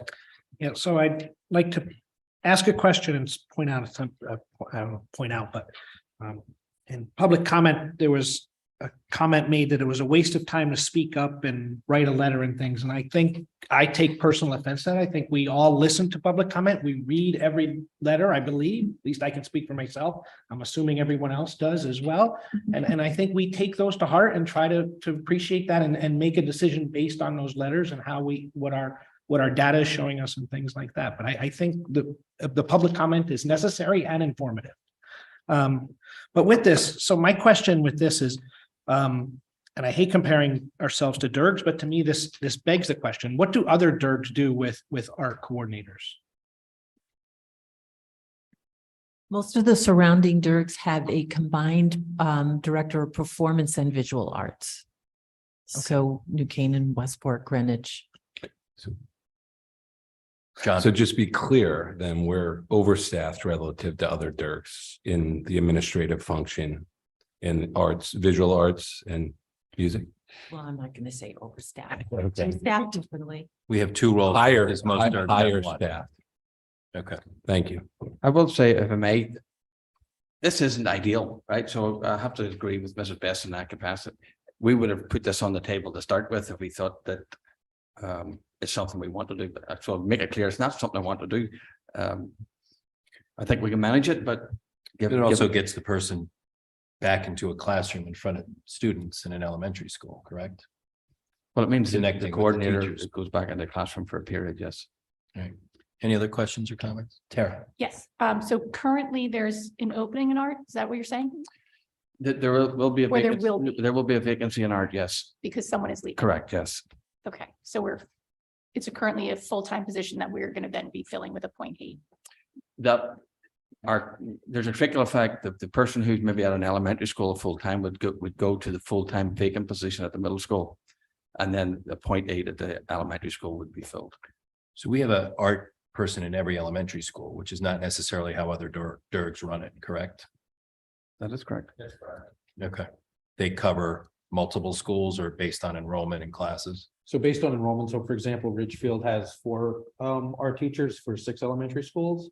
Obviously, enrollment plays a part in that, but not all districts have one dedicated art teacher per elementary school. Okay, thank you. Katie? Thank you. I just want to echo Julie's comments and the logistical challenges. While I can see the benefits for a coordinator K through 12, having an opportunity to teach in the elementary school, logistically going from a high school to an elementary school, I feel like could potentially eat up the release time for planning those administrative things. So I have a lot of concerns about the logistics. Thanks, Katie. Any other questions or I would comments? just Sarah? echo the point that Mrs. Best made, that maybe it's better to use your word, pause on this, and take a macro view of this, of art in general. I think for $12,881, I think I have too many questions about it to go through. Right. There's a motion on the table. So if there are no Yeah. further questions or comments, we'll move on a motion on RC 14-2120 curriculum supervision, a reduction of $12,881.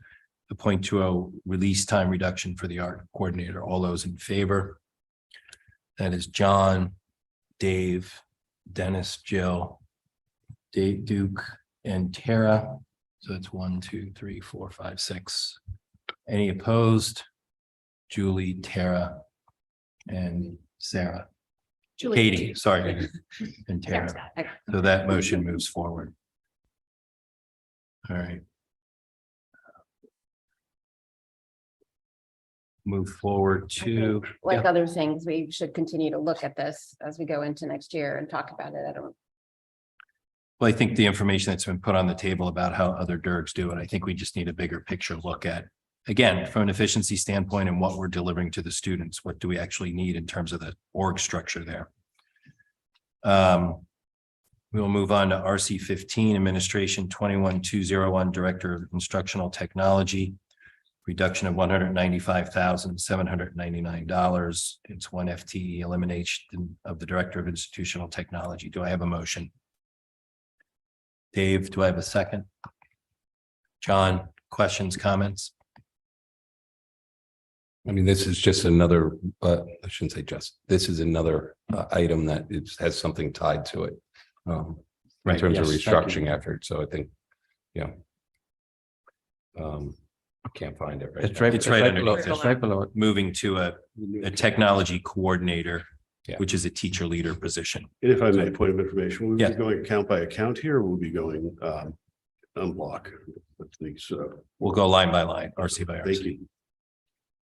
So we'll move forward with the vote on RC 15-21201, Director of Instructional Technology, a reduction of 195,799. It's 1 FTE for eliminating the Director of Instructional Technology. All those in favor?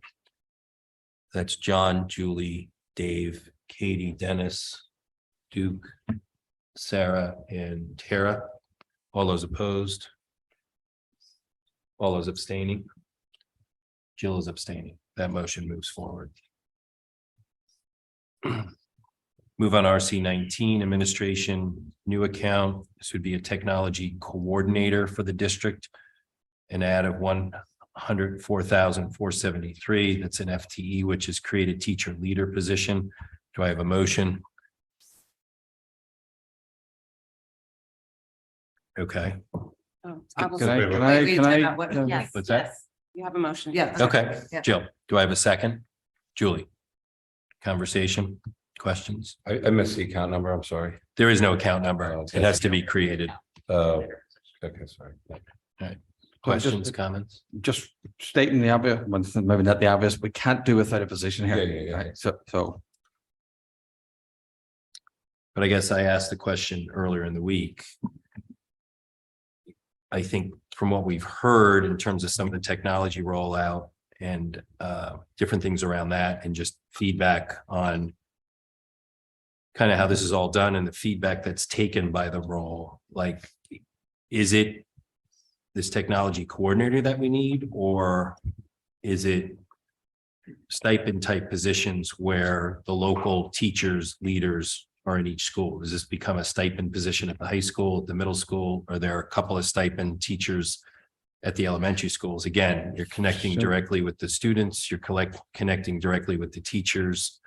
The feedback I got, technology rollouts and just overall feedback never really got to the top of the house, or it wasn't taken seriously. And there were a lot of challenges with a lot of the technology rolls out. So again, what is the best scenario that we're connecting with the teachers in the schools that are using this technology and it's impacting the students? So that this position is a challenging position. That the last time we put this on, we said we'd reserve the opportunity if it's not working in that capacity to come back and talk to the board. The idea of the stipends, Mr. Chairman, depends what you mean by a stipend. If you mean a teacher working all day and then getting a stipend to do it, that's no chance of working face to face with teachers. That's not going to work. That idea of reducing a teacher, of a part-time teacher for teaching sections, and then doing some of this type of work face to face with teachers, that's a different discussion. For now, the idea of having one in each school type of thing, or either through a stipend or otherwise, remains an open agenda item in the sense of, let's see how this rolls out. This is face to face with teachers. That's what this is. And this is a full-time position that has no teaching responsibilities. Dave. So just a comment and follow up, I'm going to be voting no on this. I do know that we did make a request as a board to get further information on different models. I didn't see that had a brief conversation right here to know that this is 104,000 is constructed. I just don't have the information to move forward. I think we need to do a little deeper dive and think about how this should be structured, especially to have somebody in the position facing the teachers and facing the students and being directly involved. So I will be voting no. Thanks, Dave. Any other questions or comments? John, I would just add to Dave's comments. It sounds like this is more of a strategic discussion that, given the circumstances now, this is at least a fit to fit the needs of the administration. But I definitely want to talk about, some of the models that have been discussed this evening. So I'll support it, but with the understanding we're going to talk a lot more about this. Any other questions or comments? Yes, Mr. Chairman, just very much respect Mr. Brown's comments, but I just have to make it very clear. This won't work. Understood. Without a position. We'll move forward with a vote on RC 19 Administration New Account Technology Coordinator, an add of $104,473. 1 FTE, create teacher leader position. All those in favor? That's John, Julie, Katie, Dennis, Jill, Sarah. All those opposed? Dave Brown, Duke, and Tara Worm. That motion moves forward.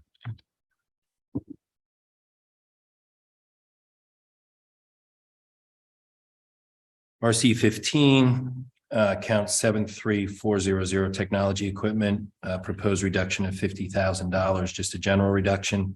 Dennis, any further comments or a motion on that? All right, is there a motion on it? No motion, so we will move forward from that. Thank you. We have RC 16, other BOE expenses, 13003. Just a general reduction of $1,000. Do we have John? Motion? Yep. Second, Julie, any conversation? So this was we feel the pain too, because this is the only account that directly impacts like our retreat lunch or something like that. We'll move forward with a vote. Go ahead, Jill. Question. Yeah, at $1,000, I just want to make sure we don't impact anything like running meetings, that it does impact softer So items. I'm happy to feel the pain So myself, the but account includes anything from running meetings to convocation, to catering for negotiations or things like that. okay. Do you think 1,000 number, you've seen the detail, 1,000 is a fine number, or do you have any concerns with that? You'll have to Plus or do minus? without lunch. Okay, that's fine. All right. Can we'll you move forward. clarify, we don't spend $1,000 on every lunch here? Thank you. We'll move forward on a vote on RC 16, 13003, other BOE expenses, a reduction of $1,000. All those in favor? That is unanimous. That moves forward. Thank you. Can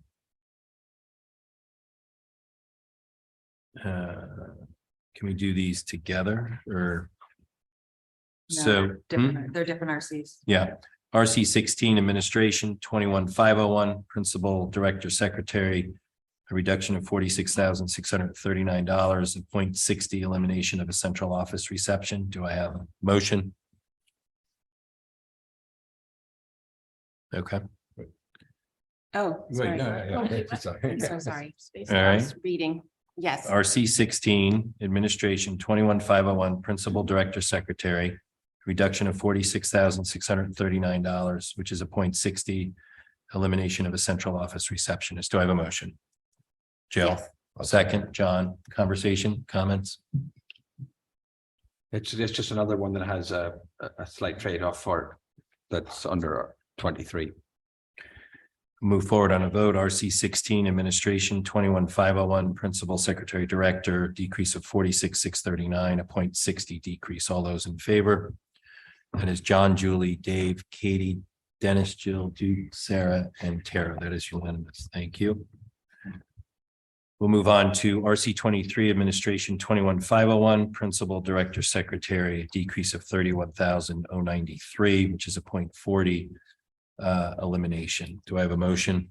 Dennis, second by Jill. Questions or comments?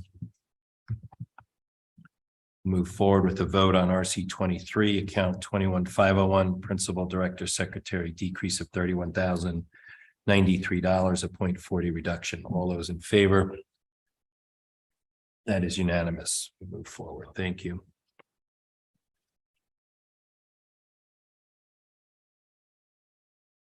We have RC 23 Administration, account 12001, Consultant Services. We have an increase, Rich, of $10,000. Correct. So the 0.4 that was just previously eliminated would typically go to the high school for Darien Summer School. So what the $10,000 provides is we would post a part-time position that would probably go to one of the 10-month secretaries to work those weeks in summer school. Good. Thank you. Do I have a motion? Dennis, second. Jill, any questions or comments? Move forward with a vote on RC 23, Administration 12001, Consultant Services, $10,000 increase, part-time secretary support for DSS in the summer. All those in favor? That is unanimous. Thank you.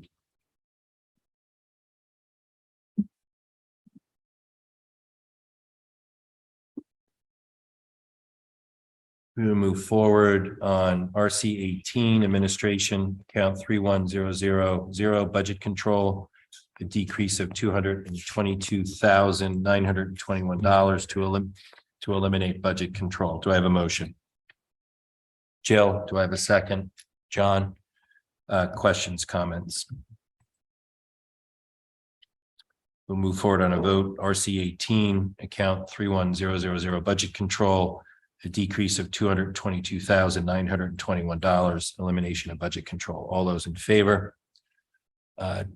John, Julie, Dave, Dennis, Jill, Duke, Sarah, and Katie. Tara, all those opposed? Katie, that motion moves forward. Thank you. Again, we've had a lot of conversation around this over the years. We've got a great partnership with Board of Finance, with the RTM subcommittees and the RTM in general. We'll continue to monitor section breaks, and especially early in the year, we have the full budget availability, and we'll do what we need to do if we need to add people to the staff. So the process is going to work the same. yes. Yep. And we're going to stick to our classroom size policy. Yes, yeah, absolutely. So we'll move forward to RC 19, account 12001 consultant services, a reduction of $15,000 to reduce curriculum consultants. Do I have a motion? Jill, a second. John? Questions, conversation? Just a reminder of what this is. Yeah. Rich? We are reshaping our math consultancy for next year, and it's $15,000 less with the reconfiguring. Thank you. So it's not a need because of what you're doing. Okay, good. Thank you. We'll move forward with a vote on RC 19 administration 12001 consultant services, a reduction of 15,000 for curriculum consultants. All those in favor? That is unanimous. That moves forward. Thank you. We're on RC 19 consultant services account 12001 $30,000 reduction, reduced curriculum consultants. Chris? This is the same line. This was John's cut and his was deeper. When I looked at it, the 15,000 we could sustain by reconfiguring, but that additional 30 would not allow us to work with the two plans for that line. Okay. I won't be making a motion. Okay, so is there a motion? So we move on. Thank you. Thank you, Chris. We move on to RC 19 administration account 22001 classroom libraries, a $10,000 reduction. Just a flat fund of classroom libraries. Do we have a motion? Dennis, second by Jill. Questions, conversation? Okay, we'll move forward with the vote. RC 19 administration 22001 classroom libraries, a reduction of $10,000 for flat funding classroom libraries. All those in favor? That is unanimous. Thank you. RC 19 administration 22001 K-5 units of study, a reduction of $64,350. Defer units of study. Chris, just a quick update there. These are the new writing units of study through TC. They are not published yet, and we're hearing that they're delayed because we wouldn't receive them through at least halfway through the year. We could definitely wait a year on those. Okay, thank you. Questions, comments? We'll move forward with the vote on RC. Need a motion. Excuse me? We need a motion. Oh, thank you. Do I have a motion? Julie, second. Dennis, questions, comments? Jill? Oh, no, sorry. Okay. Move forward on a vote. RC 19 administration 22001 K-5 units of study, a reduction of $64,350. All those in favor? That is unanimous. Thank you.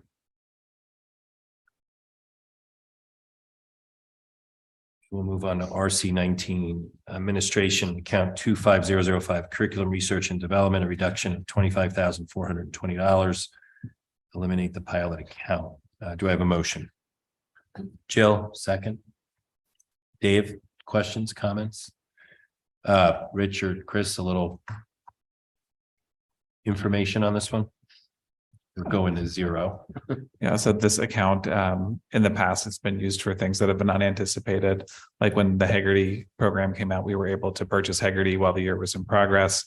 This year, we're using it for IXL for Spanish at the elementary level. We used it for Seesaw during COVID. So it's a place that we've been able to go to implement new curriculum ideas once the budget has been passed and the next school year started. So it wouldn't give us room for really research and development without things that were previously planned. Go ahead, Jill. So is it accurate that it wouldn't give you room for research and development, or that we just would have to find the money first? We'd have to find the money and we'd have to transfer it to the appropriate place. Okay, but we could certainly do it that way, right? You would be happy to bring it to us and we could transfer if need be. As long as the money was in another place, yes. If it's something you need, I'm not worried about the money, if you justify what you need. Tara? That was really my Yeah. point, that we could always. Yeah. Sarah? I would just caution that thought process, because I think we're running a very lean budget, and I think if we constantly say that over and over again, I would just caution that. And to Dennis's earlier point about, we don't want to be stagnant. This is what allows the district not to be stagnant. Well, Jill? the only thing I would say, yes, I agree with you that we don't want to stop R&D, but I think that we typically find that even with that 1%, there's some flexibility there, number one. And number two, I think, again, I'd rather eliminate a reserve than eliminate anything known.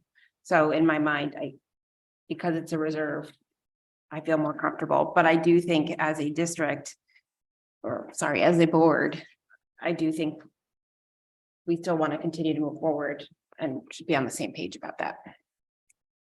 Any other questions or comments? Dennis? I will not be supporting this cut because it goes against my core values of R&D. And I also, just to Mrs. Parent's point, I think it sends the wrong message that we are going to be a stagnant district. So I will be voting against it. Thank you. Julie? Thank you. I'm not going to support this either, because I do believe that we need to be able to do the research and the development to hear R&D. But also we have questions on the table already regarding curriculum, and they're with state legislation that's possibly going to impact what we're doing with our reading curriculum. There are too many unknowns at the moment in what we're getting down to a very lean budget. So Just to be clear, we are not eliminating, or we are not doing research and development. If there is a need, you will come to the board. You will justify the need and we will find the money for you. All right. We'll move forward with a vote on RC 19 Administration 25005 Curriculum Research and Development, a reduction of $25,420. All those in favor? Dave Brown, Jill, Duke, and Tara. So that motion will not move forward. All right, thank you. We gotta vote against it. What's that? against. Against, John, Julie, Katie, Dennis, and Sarah. Thank you. Chris, you charmed him. Sorry. What'd you say? Chris charmed him. RC Oh, 19. there's a first perfect time for example. everything then. I might point out, there's a perfect example where a decision was changed based on what was discussed. So it happens. Yeah, there's no such thing as not doing something, or you not having the ability, or not being able to do something just because the dollars aren't in the budget. That's a falsehood. It's something that should not be said. We'll move on to RC 19 Administration 25003 Professional Development. A decrease of $9,000, eliminate Power School University. Do I have a motion? Dave, second by Dennis. Questions, comments? A little more clarity, Chris? This was for teachers to attend Power School University to look at the pilot of Power School in the following fiscal year. This is for the potential replacement of Aspen. Yes, correct. Okay, thank you. All right. We'll move forward with the vote on RC 19 25003 Professional Development, a $9,000 reduction to eliminate the Power School University. All those in favor? That is unanimous. Thank you. It doesn't mean we're not still considering the replacement of Aspen. We're not doing this. They can come visit us. You don't have to go visit them. Okay. RC 19 Administration 25026 Dues, Fees, and Memberships, a reduction of $2,250 for American School Counselor. Do I have a motion? Jill, second by Dennis. Conversation, questions? Dr. Adley? What is American School Counselor? It's a new. They are typically publications for different disciplines. In this case, it's the counselor one. There's others that pertain to other departments. Okay. All right. Motion to move forward, RC Do you 19. want to take these as a chunk? There's three. of them. Okay, yeah, thank you for saying that, Sarah. So, all right, we'll do, these are all RC 19, count 25003, professional development. We already did that one. Sorry, my eyes. RC 19, 25026, dues, fees and memberships, reduction of $2,250 for American School Counselor. RC 19, 25026, dues, fees and memberships, $1,035 reduction for Connecticut School Counselor. RC 19, 25026, dues, fees and memberships, $200 reduction, reduce increase to ASCD. Do I have a motion? John, second. Dennis, questions, comments? It's total reduction of almost $3,500. Yep. Good. We'll move forward for a vote on RC 19, account 25026 for dues, fees and memberships, total reduction of what, John? 3485. All right. All those in favor? That is unanimous. All right. We will move to RC 19, 1912006 curriculum coordinator, reduction of $101,438. This is one FTE. Elimination of curriculum coordinator. Sarah, any motion or comments? I will not be. Okay, making a any motion. motions? Okay, we will not move forward with that.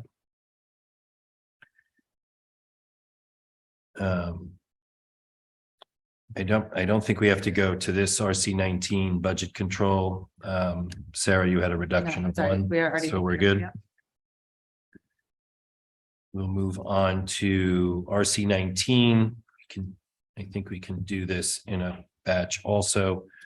RC 19, 25003, professional development, $1,800 for Teachers College. So the 64,000 you've already eliminated, which were the units of study. Okay. All right, so what's left, Rich? The professional development? The $1,800. All right, so RC 19, 25003, professional development, $1,800 for Teachers College. Do I have a motion? Rich, what exactly is this? Yep. Sorry, we could talk. No, let's that's talk fine. about- It's the Summer Institute. Okay. Okay.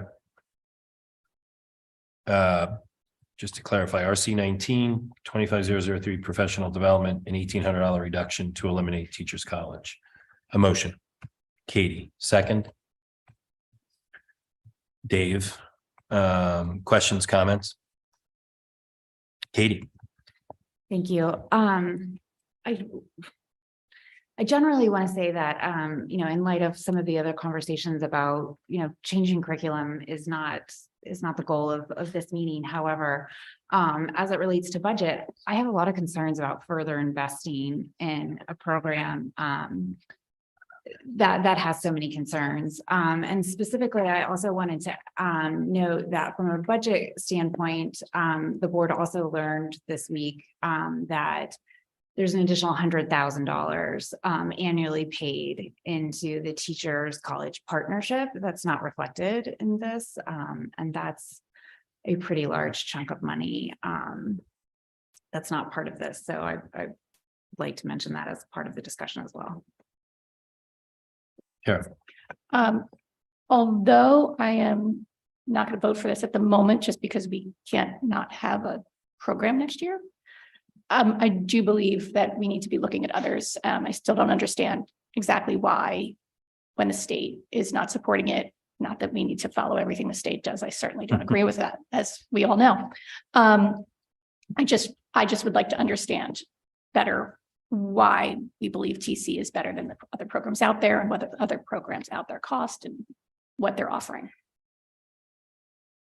Thanks, Tara.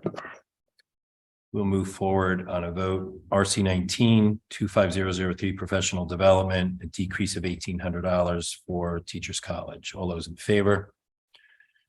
Dave, Katie, Dennis. All those opposed, that doesn't move forward. So all those So who's opposed, opposed? John, Julie, Jill, Sarah, and Tara? No. So are you gonna Yeah, so abstain? Can we do It's- that again? it- So- Yeah, sure. No right. problem. Thank you.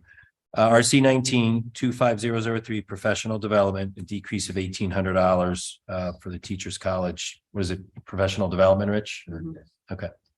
All those in favor of that reduction? Dave, Katie, and Dennis, and Tara. All those opposed, John, Julie, Jill, Duke, and Sarah, so that does not move forward. We already took care of the 64, right, Rich? Right.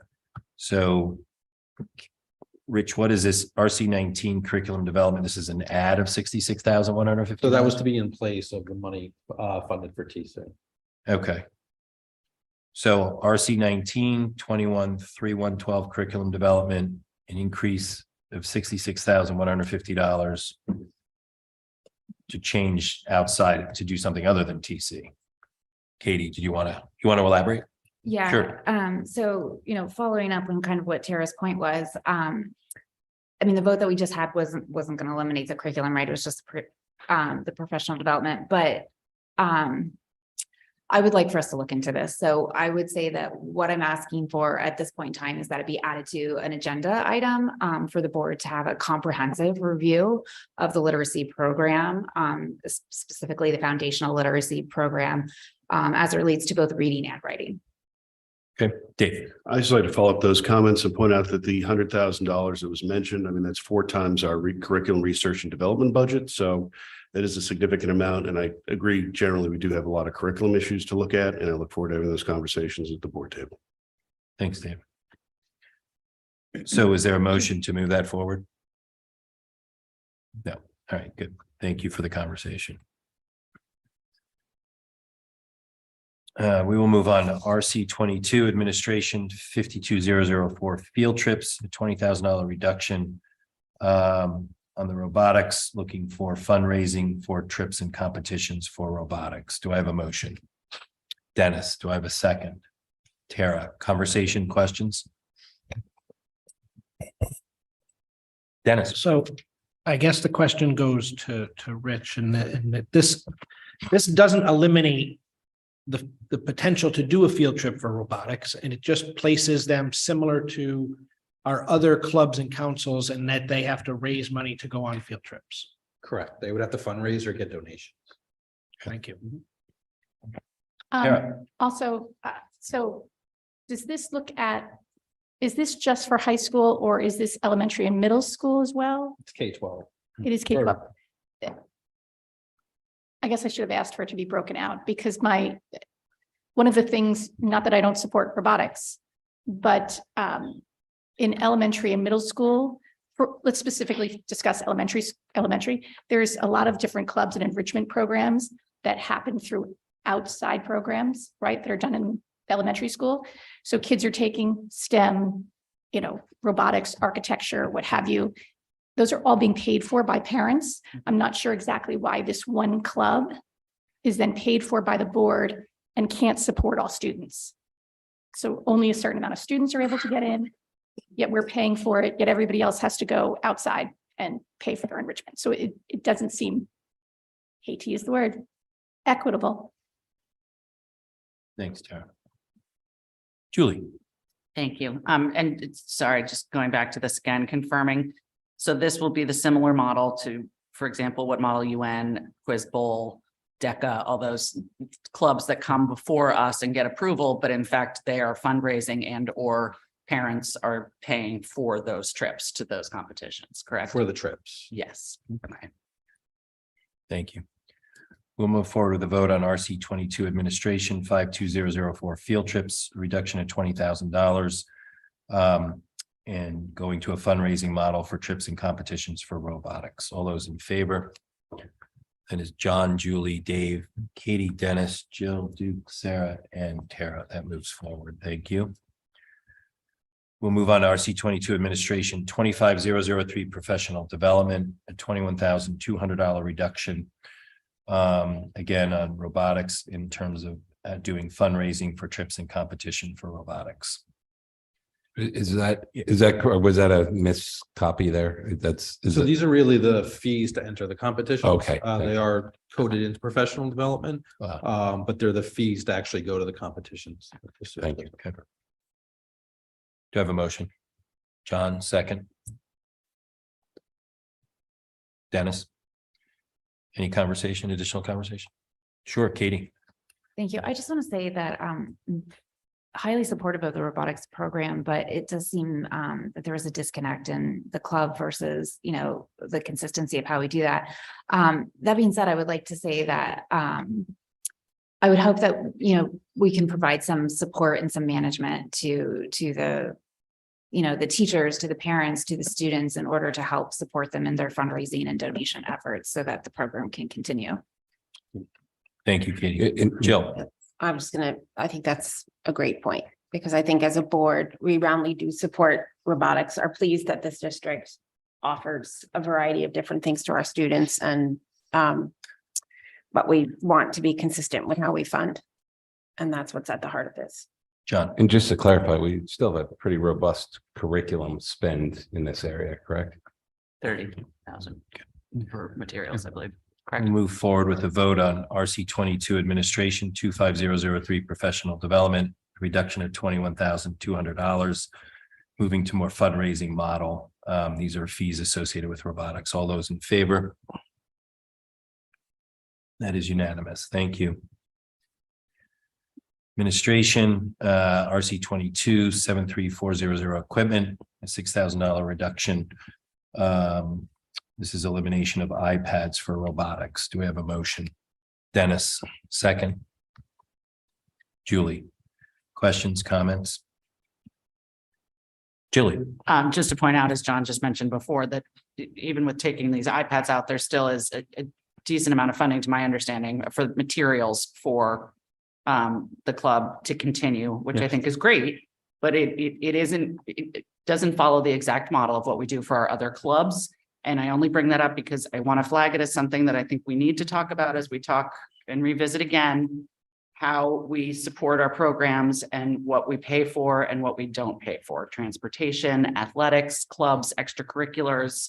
I think it needs another visit. And how we fund them. Yeah, that's what I mean. I'm sorry, how we fund them and support them. Yes, well, one, I think, as we've discussed, there's probably plenty of iPads floating around. In fact, I know of one.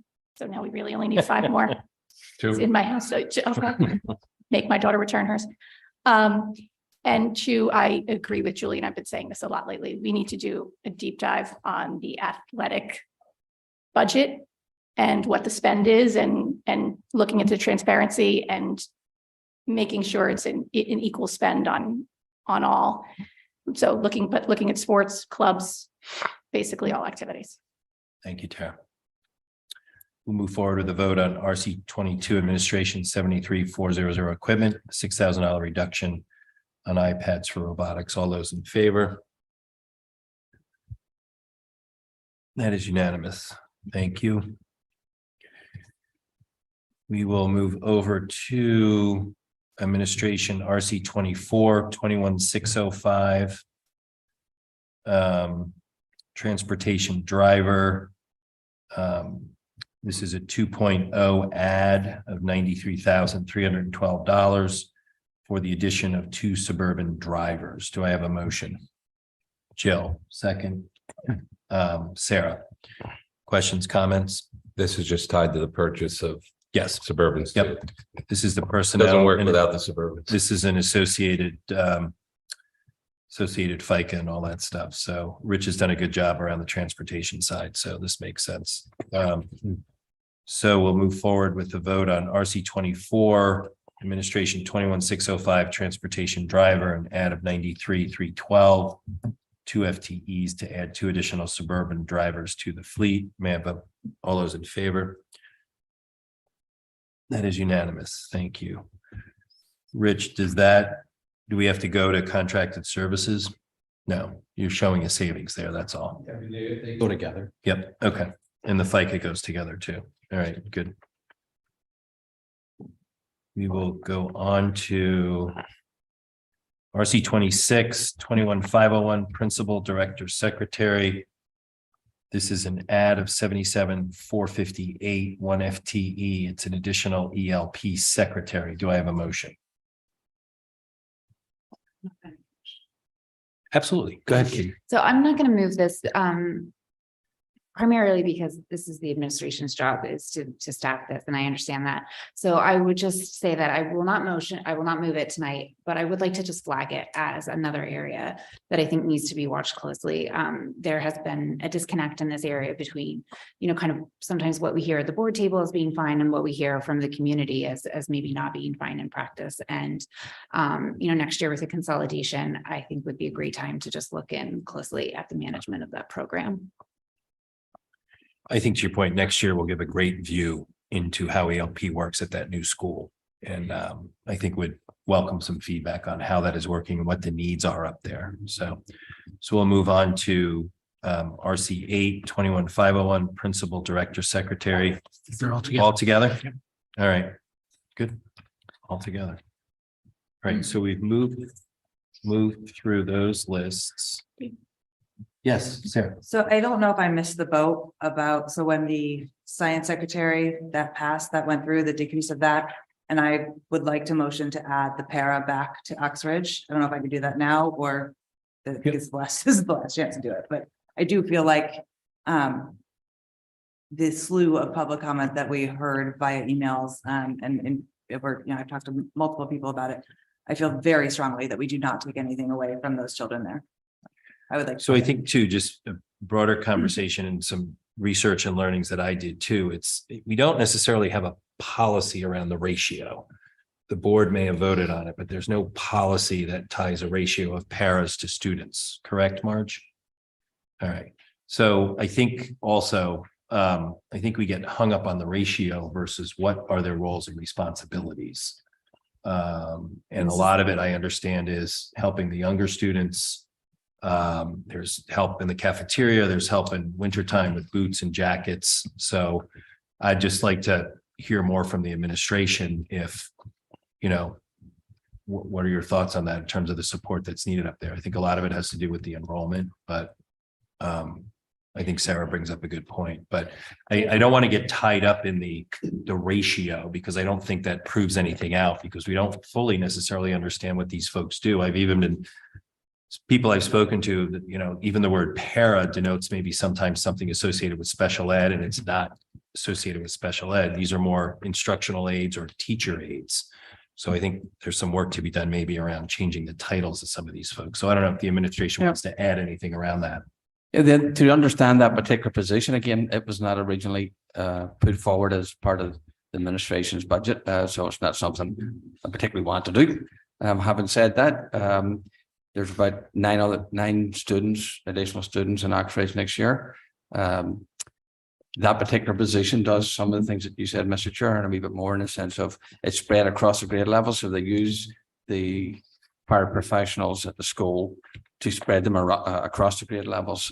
So that's the principal's prerogative in that regard. There's no reduction in special education paraprofessional support here. So let's make that clear. So it ranges from the supervisory duties, Julie, that you have talked about during the meeting this evening, to instructional duties to support the teacher in the classroom, maybe small groups and so on and so forth organizationally. So those are the typical assistance that it gives to the classroom teacher. Questions, comments, Julie? I appreciate that the student to para ratio isn't as easy a read as we'd like it to be. I wonder what the square footage to para ratio in the other buildings, and I'm sort of joking, but I'm not. You take the measuring stick and go up. We're talking about a really big space with a lot of small humans in it, and I don't know that I'm inclined to be down one at Oxbridge next year.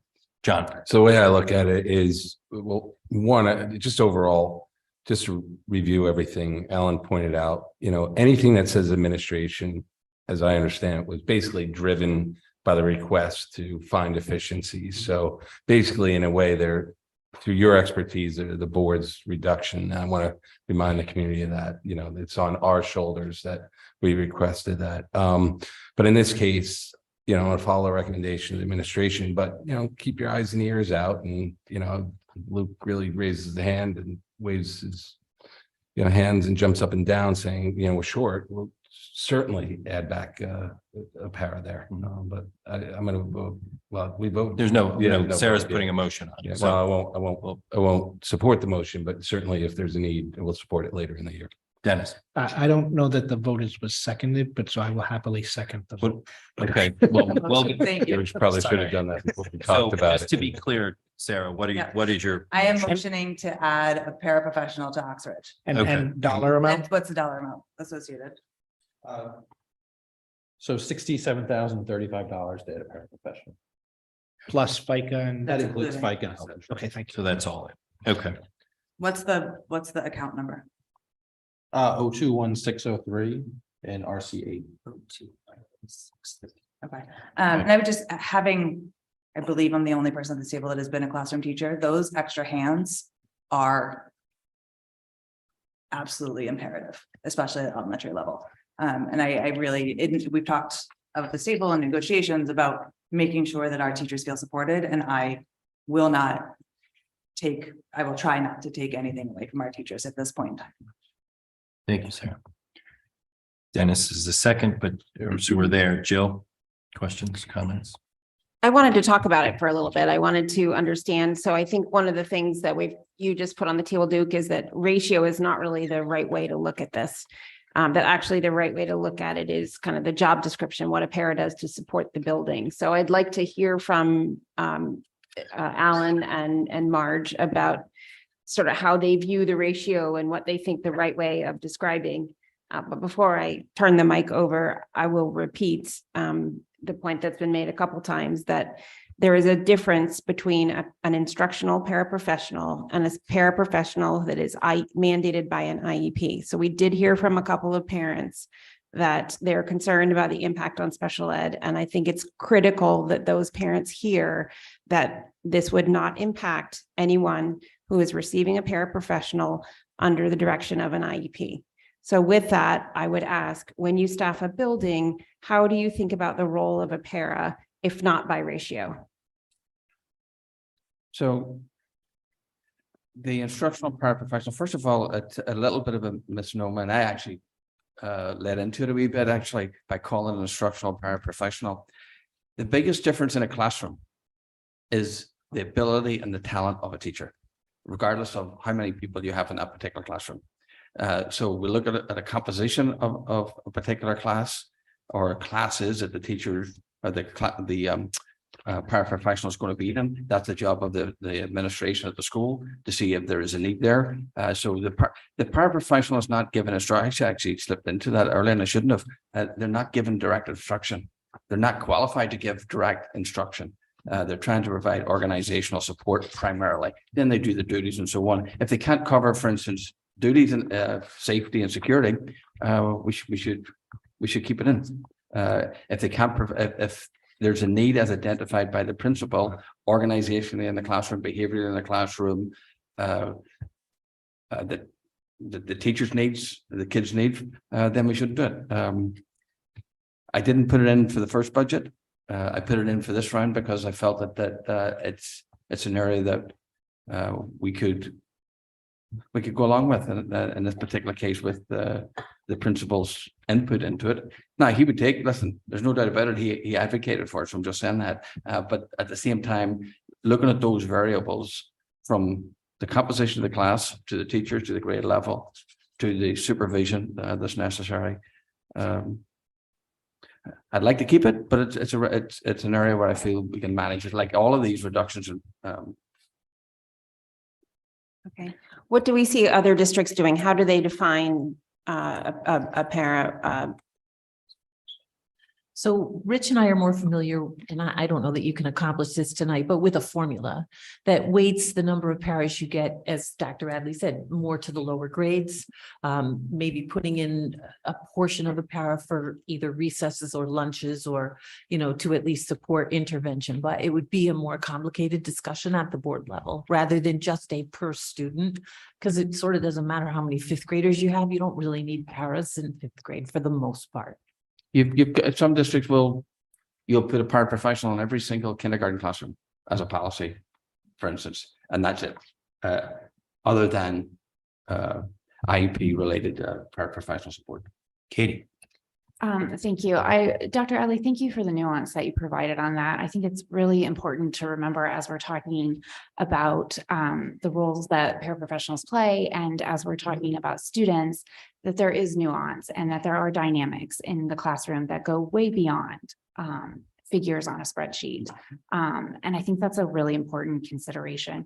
The great paras are the ones that are able to help out and help every student and see what needs to be done and make things run more smoothly. They really are a complement to students. And while we received an overwhelming number of emails about this budget, most of the emails were overwhelmingly about this subject from Oxbridge. And it is true that some of the people might have said that the board was cutting the position, or the superintendent was, or, spoken about the ratio or IEPs. The fact of the matter is, all of those emails were communicating a general sense that they felt that Oxbridge needed this staff, that they were in support of spending the dollars in this budget to ensure that Oxbridge had this coverage. So that sentiment stands, and I am fully supportive of it. Any other questions or comments? Dennis? So with this, thank you. And again, I agree with Mrs. Lublin that this is very helpful discussion. But it's also led me to more questions. So the paraprofessionals now are not tied to one class. They float throughout the school. Could they also work as a building substitute? We try not to have them in a building substitute. But they could if we needed to? Just in an extreme situation. Yeah. Because that sells me on it, so. But that's not an ideal practice. Ideal, but if you don't have. All a right, let's building move on. Dave? I thought it was commented they were not qualified to give direct instruction, so how would they serve as a substitute? I have no idea what you said. Subs don't have to be. Subs don't have to be. Okay. I can sub. Any other questions or comments on the motion on the table? So the motion on the table is, Sorry, Tara has an eye. sorry, Carol. go ahead. So, Dr. Adley, I think I heard you say Dr. Forshaw was advocating for this, so he strongly feels that he needs this. He can manage with that. He can manage without it, but he'd be pleased to have it back. Thank you. All right, the motion on the table is for, Sorry. go ahead, Jill. You can punch me later. Marge, I think what I would like to say is, it sounds like this is a conversation we can have at a future date, and I would really like to. All right, Rich, I might need your help here. We're going to add to RC. The motion is to add to RC. So RC, well, it's RC 8 and RC 25. Okay. So RC 8 would be for 38,805. Wait, say that again, sorry. So RC 8 would be for $38,805, which would be for a teacher aide salary. And then RC 25, the associated benefits, so 84002, which is the FICA account, 2,969, and then health insurance 82003, which is 25,261. So a total of 67,035. Tell me when you're good, Sarah. That's fine. We're gonna do all of them. So we'll have a vote for what Rich said on that RC. All those in favor? Julie, Katie, Dennis, Jill, Sarah, and Tara. All those opposed? All right, that motion moves forward. Thank you. What was the total dollar amount of all that, just so I can? 67,035. Thank you. All right, so wait. All right. Sorry, sorry, I missed the vote. That's really good. I only missed one. So Dave, Duke. Yeah. And who else was against? You abstained. Thank you. That's what I missed. So I was against. Jill, John was against and Jill was for. Yes. Okay, thank you. All right, Rich. What's our numbers there from that exercise? So the budget will be reduced by 1,269,828. That brings us to $114,798,438 for 3.7. 3.7. Okay. So next on the list here, and Rich, I just have one sheet here. We can have a discussion how we want to do this. So we would move on to the capital budget. The capital budget as presented is $1,323,690. And that includes the two Suburbans that you're It looking. does not include the two Suburbans, so you would have to vote to add $124,000 for two Suburbans. Okay. I have a question, a process question. In the past, we'd approved the operating budget and then talked about capital. Okay, that's fine. But then that begs the question about the pre-purchases. So what- Okay, so maybe we'll do this. Thanks, Sarah. So we'll put the capital aside for now and we'll switch gears a little bit. So. Yeah, I would do the Yep. pre-purchases so we can vote on the entire, that's what it's.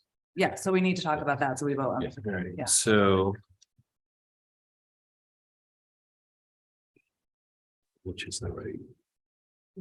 This one. All right. So. The administration put together. A list of potential accelerated purchases based on the surplus that we're currently forecasting.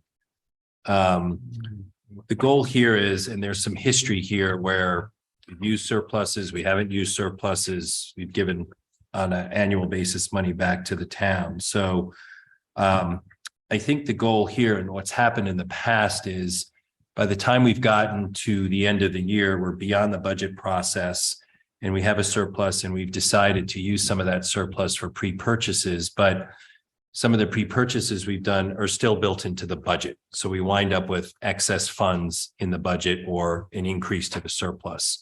So we thought it's best to look at the potential pre-acquisitions earlier in the budget so we could have a handle as to what that would do to the budget. And we also worked with the Board of Finance and got their feedback on how to look at this. They are fine with looking at accelerated purchases.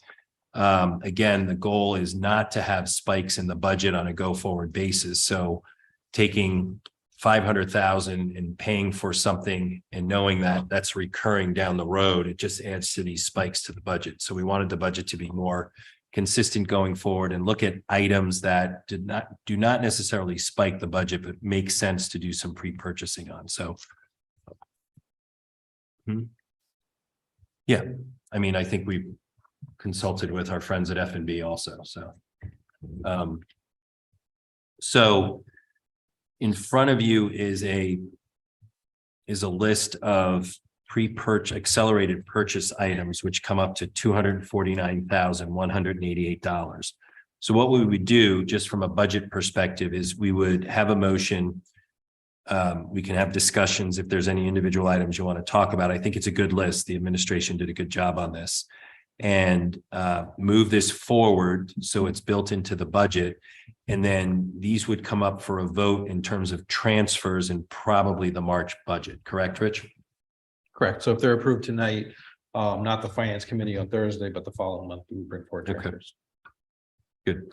So Rich has here the accelerated purchases and then down the road where the accounts would come from. So I'll pause there for a moment and open up to questions or comments. Does anyone need a copy? No. Katie. It's just one question about the transfer date in the March. There's no concerns that that's too early in the year, or is there a reason that we would not wait until we were like further through the school year? So. You know, these are for this current fiscal year. It's not for the next fiscal year. So you're using this year's budget and transferring out of this year's fiscal year 23. But I think the question it's a good question, Katie. The question I posed to the administration was, what are you comfortable with in terms of your forecasted surplus? So the accounts that we flagged as areas that you could take the funds from are all essentially accounts that have had these balances really since the beginning of the year, roughly. Nothing's really changed. As an example, the maternity leave is what it is. That money's not going to change, going down. Same with the hiring of the assistant facilities director, the maintenance contract, the grounds contract, and the custodial contract. Those positions have already been filled. That money's already been saved, and it's kind of just money that's sitting there within your budget. So it's not as if we're going to end up having to use that for that given cause that it was appropriated for.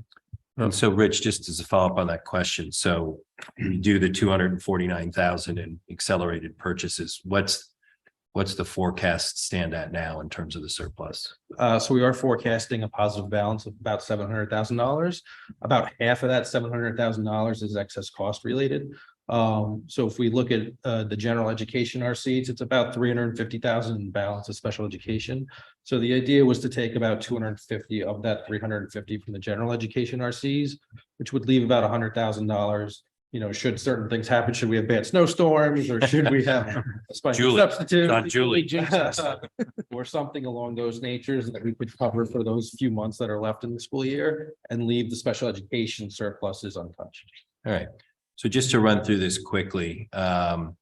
So the accelerated purchase are for boys soccer uniforms, field hockey uniforms, boys golf uniforms, girls swimming uniforms, football uniforms, an auto scrubber, speed scrubber, wet vac, elementary cellos, viola, keyboard amplifier, pottery wheels, elementary teacher Chromebooks, an AED, a Delta saw, metalworking, welding, environmental science, behind stories, French and Spanish digital licensing, intro to chemistry, renewal of online law and government, and AP human geography books. So that compromises it. So any additional questions or thoughts, Julie? Just as a, for example, Rich, so that's not all the uniforms on the replacement schedule for next year, but that's what you thought was the right So amount to move forward. So we looked at fall sports only. Okay. And then we looked at what would be reoccurring in fiscal 25. So we didn't want anything to pre-purchase now that would have to come in fiscal 25. So these are purchased in proposed for 24, then we wouldn't have to worry about it in 25 to see that spike. So again, it keeps, we're kind of moving away from the spikes in the budget. Understood. Good Thank you. question. All right, good. Any further questions or comments? Sure, Yeah, Dennis. just the point that I think, so if we go and approve this pre-purchase, then that will reduce our budget another 249,188, correct? Yes. Just making Yes. sure. Correct. Thank you, Dennis. Jill. Just in terms of nomenclature, the only thing we're doing tonight is eliminating these from the budget. And then what we would do in a future meeting is transfer the money in for purchase. So, correct? Yeah. Okay. Good. So what's the motion on it? So we'll move forward. We'll have a motion to accelerate purchases. So I think we just have to eliminate tonight. So these would all be cuts. Yeah, so Items. how do we're gonna do it as batch, right? So how do we word that? Because they're different. Per the memorandum, right? Per the A motion to, To decrease the budget by. Where's the, hold on. As outlined in the memorandum. dated- Sorry? As outlined in the memorandum dated such and such written by Rudel. motion to reduce.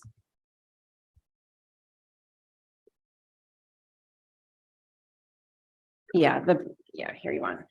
You're like, here's the actual data and then Right. there's the memorandum of the date. Okay.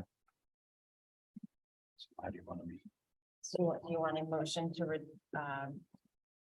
So we'll recommend a motion To decrease the to operating. to decrease the operating budget by, by $249,188 per the memorandum. per the memorandum to the board February 13th, 2023 from Dr. Adley and Rich Rudel.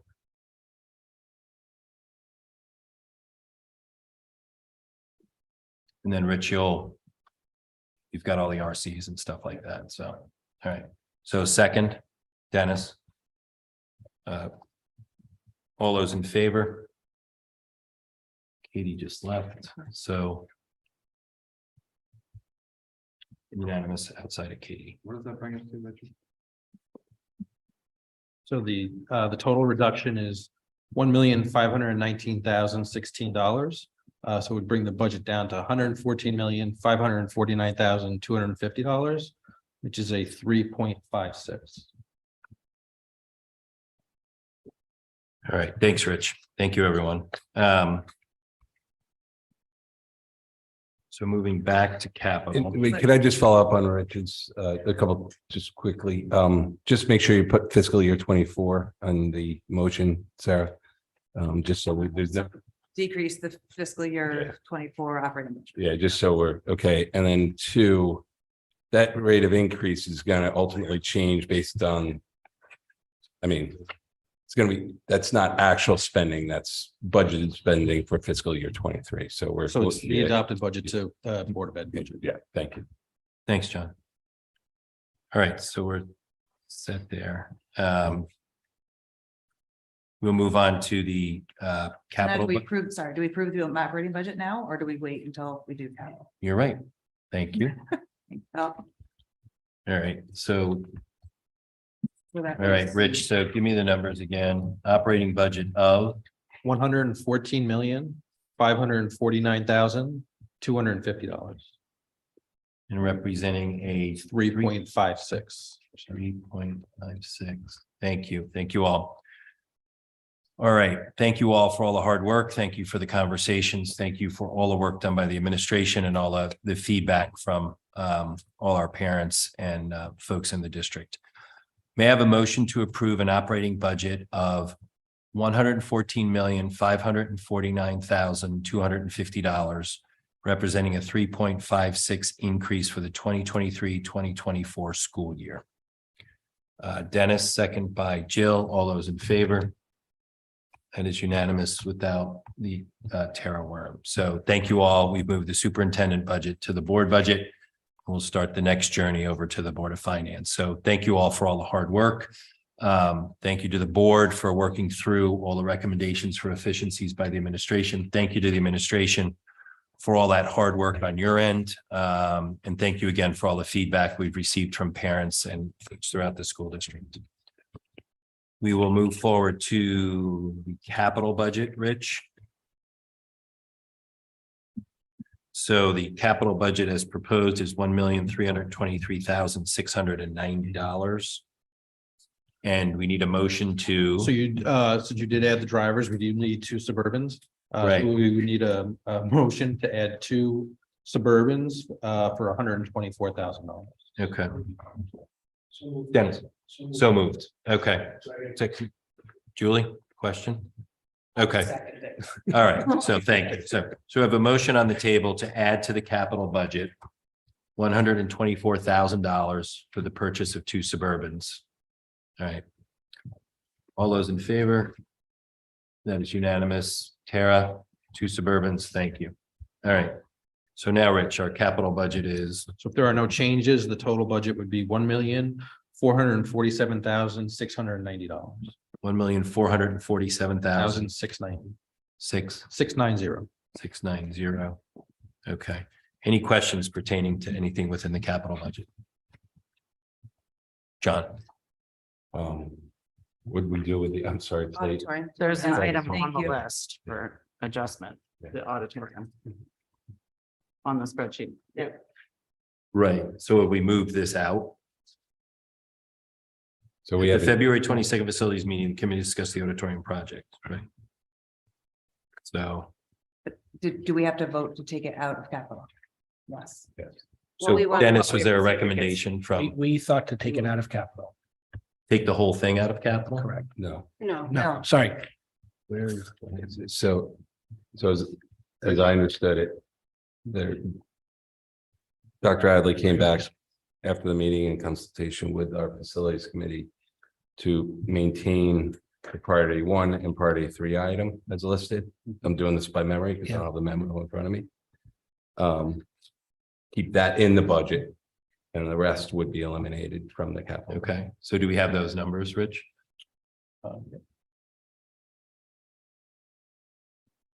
So the reduction would be 448,000. And that's everything minus. So that would one be and- the auditor, so what would be left is the auditorium, the audio improvement, the microphones and speaker control, the communications and intercom. So the budget would be at $425,000, down from 873. So the elimination is for priority 2 the elimination is for priority 2, 4, and 5, which totals 448,000 from the capital budget. Correct. Okay. So the recommendation is to move forward with priority 1 and priority 3 from the administration for $425,000 for upgrades to the Darien High School auditorium, correct? Is two down Yeah, there? No, it's not. Okay. that was my question. So why is priority 3 going ahead of priority 2? So 1 and 3 are really infrastructure items related to the auditorium. Whereas priority 2, 4, and 5 are not necessarily infrastructure related.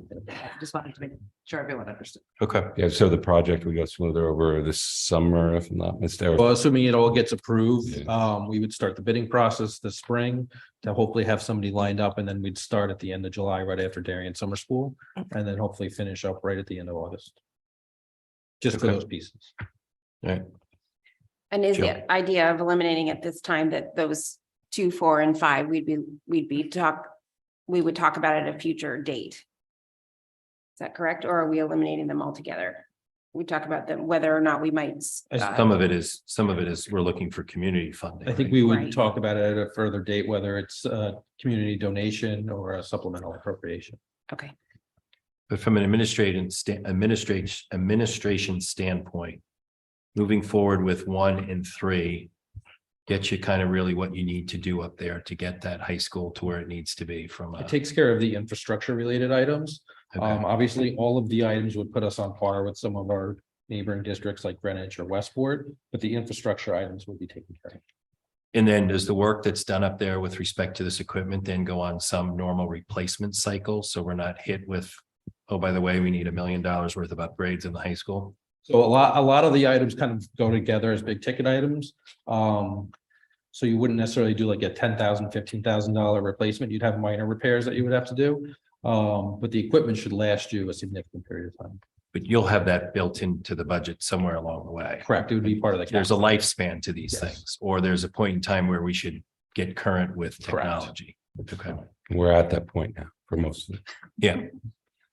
Jill, I understand 1 and 3 as an infrastructure item. I appreciate that. Can we just talk a little bit about 2? And if we were to, like, I see the video wall as, I can understand that as Yeah. a separate entity. I'm curious about 2, if we start to try and pick, do we get any inefficiency in that? Or, if we say, let's do 1 and 3, and then later it's 2, 4, and 5, does that make sense? I mean, certainly having the ability to do streaming and recording would be beneficial for the space. And that is something we could do either together or separate. But it is something you would certainly want to look at for that auditorium at some point. so Definitely let's say we're gonna move off priority 4, because we're gonna look at some community potential donations around that 370. So then what I need to understand is, does it make sense at this point in time to include the video streaming while we're doing this work? And does it make and does it make sense? I don't know what the confidence monitor is. So Go ahead. go ahead. We covered all this in depth at our finance committee meeting. And, Okay. There's certain questions that came up. I'm sorry, facilities, 2 Fs, and it's late. But there's some questions around, the nice to haves and the need to haves. Okay. And I think, again, I'm not going to talk for the committee, but those are some significant issues that were raised. So Dennis, the facilities committee landed on the 448. Correct. Okay, Katie. I just want to point out that Ms. Thompson did mention that priority number 2 with the video streaming and recording does have curricular implications, and that the students do use those technologies in order to submit applications and auditions and past performances just to even get an audition for things. So that priority 2 in particular does have curricular implications, and I think that's important to note. So where did that land in the facilities? meeting? That one we were kind of torn on because athletics also has videos and those are done by parents or other groups. And so the school doesn't fund all of that. So we're not 100% aligned on that. Okay. But Sarah? the clarification is that the music is a curricular part of our program. So is this, and Ms. Thompson, maybe you can help me understand, or Dr. Adley, is the video streaming is priority 2 a need to have for curricular reasons? It's going to improve, it's going to, it's. Is it going a to- need to have right now? Well, for 53. It's a yes or no. question. Oh, that Is it a need to have right now? Yes, I would put it as a yes. All right, thank you. Do we want to get Colleen to just? Sure, Colleen.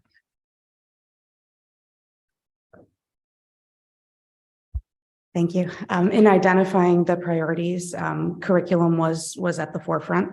And so when listing priority 2, the video and streaming, it does have a big curricular impact because we're using what we record in the auditorium for classroom. We're using it. So, you know, it's a nice to have to be able to send it out to send it out to people outside of the school, but the need to have is being able to get high quality video and audio for our students to listen back to.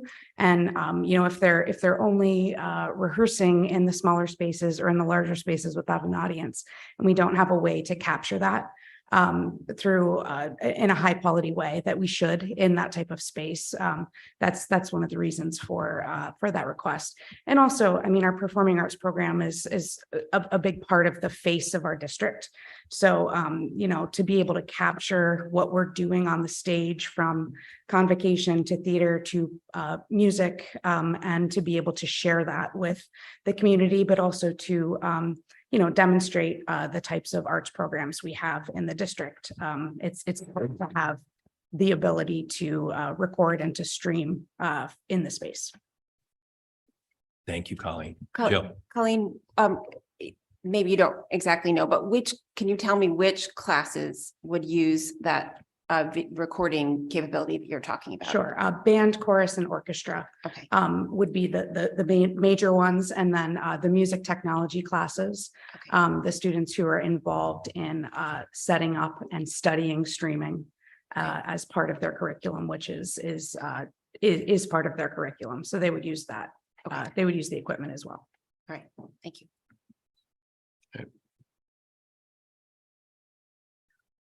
I would like to say, let's do 1, 2, 3. Agreed. I second that, even though it's on a motion. So let's do them by line item, please. Okay. So we'll do individual motions. Yeah. Everyone in agreement with that? Sure. All right. So we'll have a motion to, what do we want to call How do this? we want to do this? I guess you really have to cut because it's already in there. We're not adding. So we're cutting 4, 5, and 6. So You're gonna have a motion just like you do operating budget Right, for but it's everyone. the amounts for 4, 5, and 6, right? No, Or 4, all- sorry. everyone, just think of it. as a all right, package. so do just a priority 1, a motion to cut priority 1. Okay. This is from a capital standpoint anyhow, right? Yeah. So a motion to cut priority 1, audio improvement, microphone, speakers and control for 400,000. Is there a second? All right. So that stays in the budget. Priority 2, video streaming and recording. The cut is on the table for $53,000. Is there a motion? Sini, is there a second? No. All right, so that stays in the budget. Priority 3, communications and intercom. There's a cut of $25,000. Is there a motion? All right, so that priority 3 stays in the budget. Priority 4, video wall, projector and projection screen, a cut of 370,000. Is there a motion? Dave Brown, second by Mr. Maroney. All those in favor of that cut? Sini, Brown, Maroney, McCammon, Deneen, and Worm. That With- motion. With the idea that Forward. we will look for community funding and revisit Yes. this. Yeah. Good. And then priority 5, a confidence monitor, is a motion to cut 25,000. Is there a motion on the table? John, is there a second? Dennis, any conversation? Just a Jill. quick question, again, in terms of packaging, I understand the video wall is a single entity. How does the confidence monitor relate to everything else? Thanks, Colleen. The technical side of things is not quite my area of expertise, but my understanding is that the confidence monitor could be done separately from these other upgrades. And we could potentially put the infrastructure in place to do it in the future. Okay. Thank you, Colleen. Yep. So is there, we have a motion in a second. John, is there a second? Dennis, we've had conversation. Any other additional conversation? So a vote on priority 5, confidence monitor, a reduction of 25,000. All those in favor? That's Sini, Brown, Jill, Deneen, and Warren. All right, good. Thank you. Sorry for the confusion out there, but I think we got to the right place. All right, Rich. So now we do go back to a motion to approve the capital budget. So the total reduction was $271,000. So the capital budget would be $1,052,690. $690. $690. $1,052,000. $52,690. 690. So may I have a motion to move forward the fiscal 23 23-24. Is that right? 23-24 capital budget in the amount of $1,052,690. Do I have a motion? Jill, second. Dennis, all those in favor? That is unanimous, and the capital budget moves forward. Thank you. Thank you for all the work on that. All right. We move forward from a budget standpoint. Thank you, everyone. We will move on to further discussion and possible actions on proposed revisions to Board of Education Policy Series 5,000 and 6,000.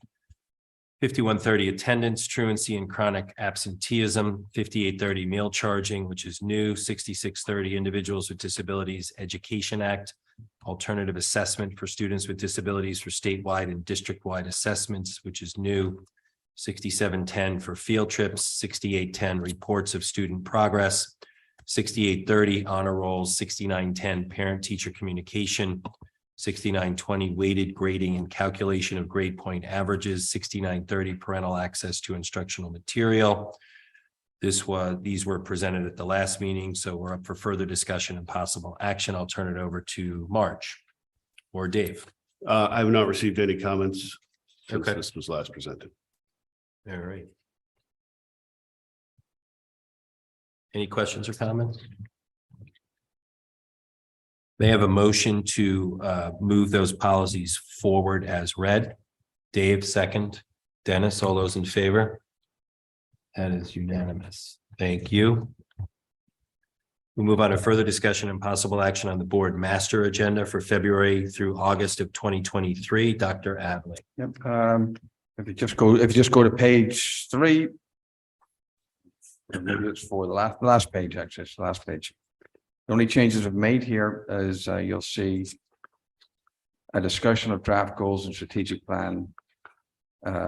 Possibly move this to an earlier time in the school year. I have it here as for June 27th, but there was some discussion with the board chair about possibly moving this forward if the board wanted to do that. It just gets the planning of it just gets challenging just as the school year winds down. Everybody's responsibilities wind up in the organization, so it's just having some reflective discourse time. Dave, just Alan, do you have any thoughts when, if we didn't do it then, would be workable for you? I mean, early in the summer is fine, just some distance away from the school year. It just gets hard. It may even be hard for this board.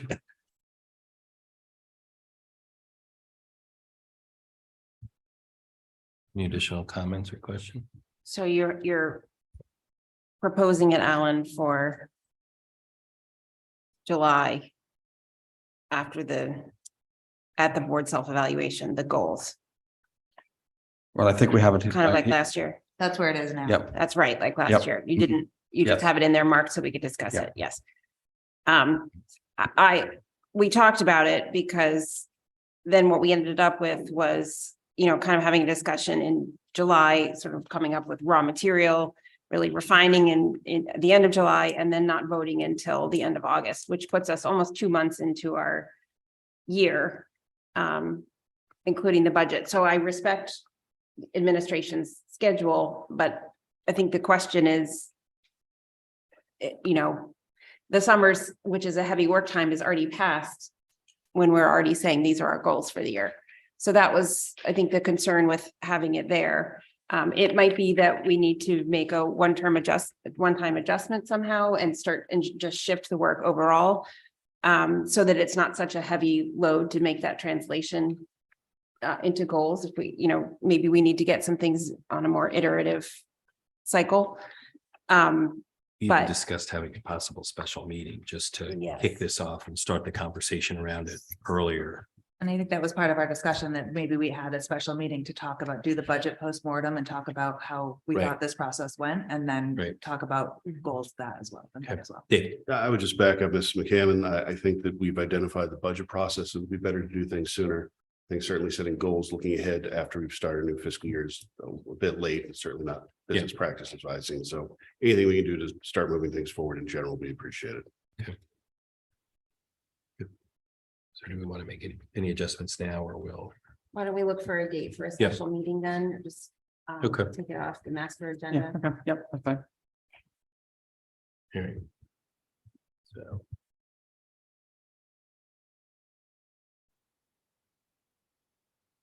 All right, so may I have a motion to approve the board master agenda for February through August 2023 as discussed and amended January 21st Board of Education meeting.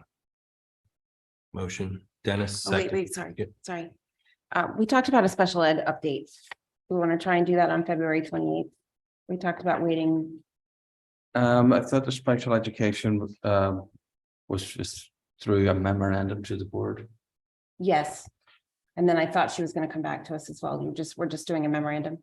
I thought, I thought that's what we agreed to, a memorandum. Okay.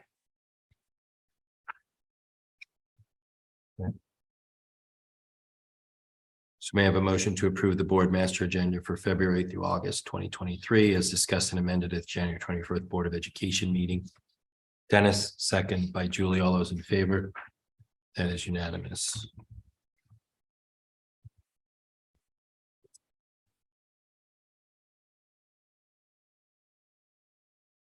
All right, I think we're anything on the PAR? All right, Michelle, we'll move back to public comment. If Anything on anyone, the PAR? Anyone? Marge? Thank you. anyone in person would like to participate? If anyone on Zoom would like to participate, please use the raised hand option. There are no raised hands at this time. All right, thank you everyone for attending. Thank you for those in Zoom. Thank you everyone for the hard work on the budget. We move forward and everyone please enjoy and have some rest over the holiday vacation break. Thank you. We have a motion to adjourn.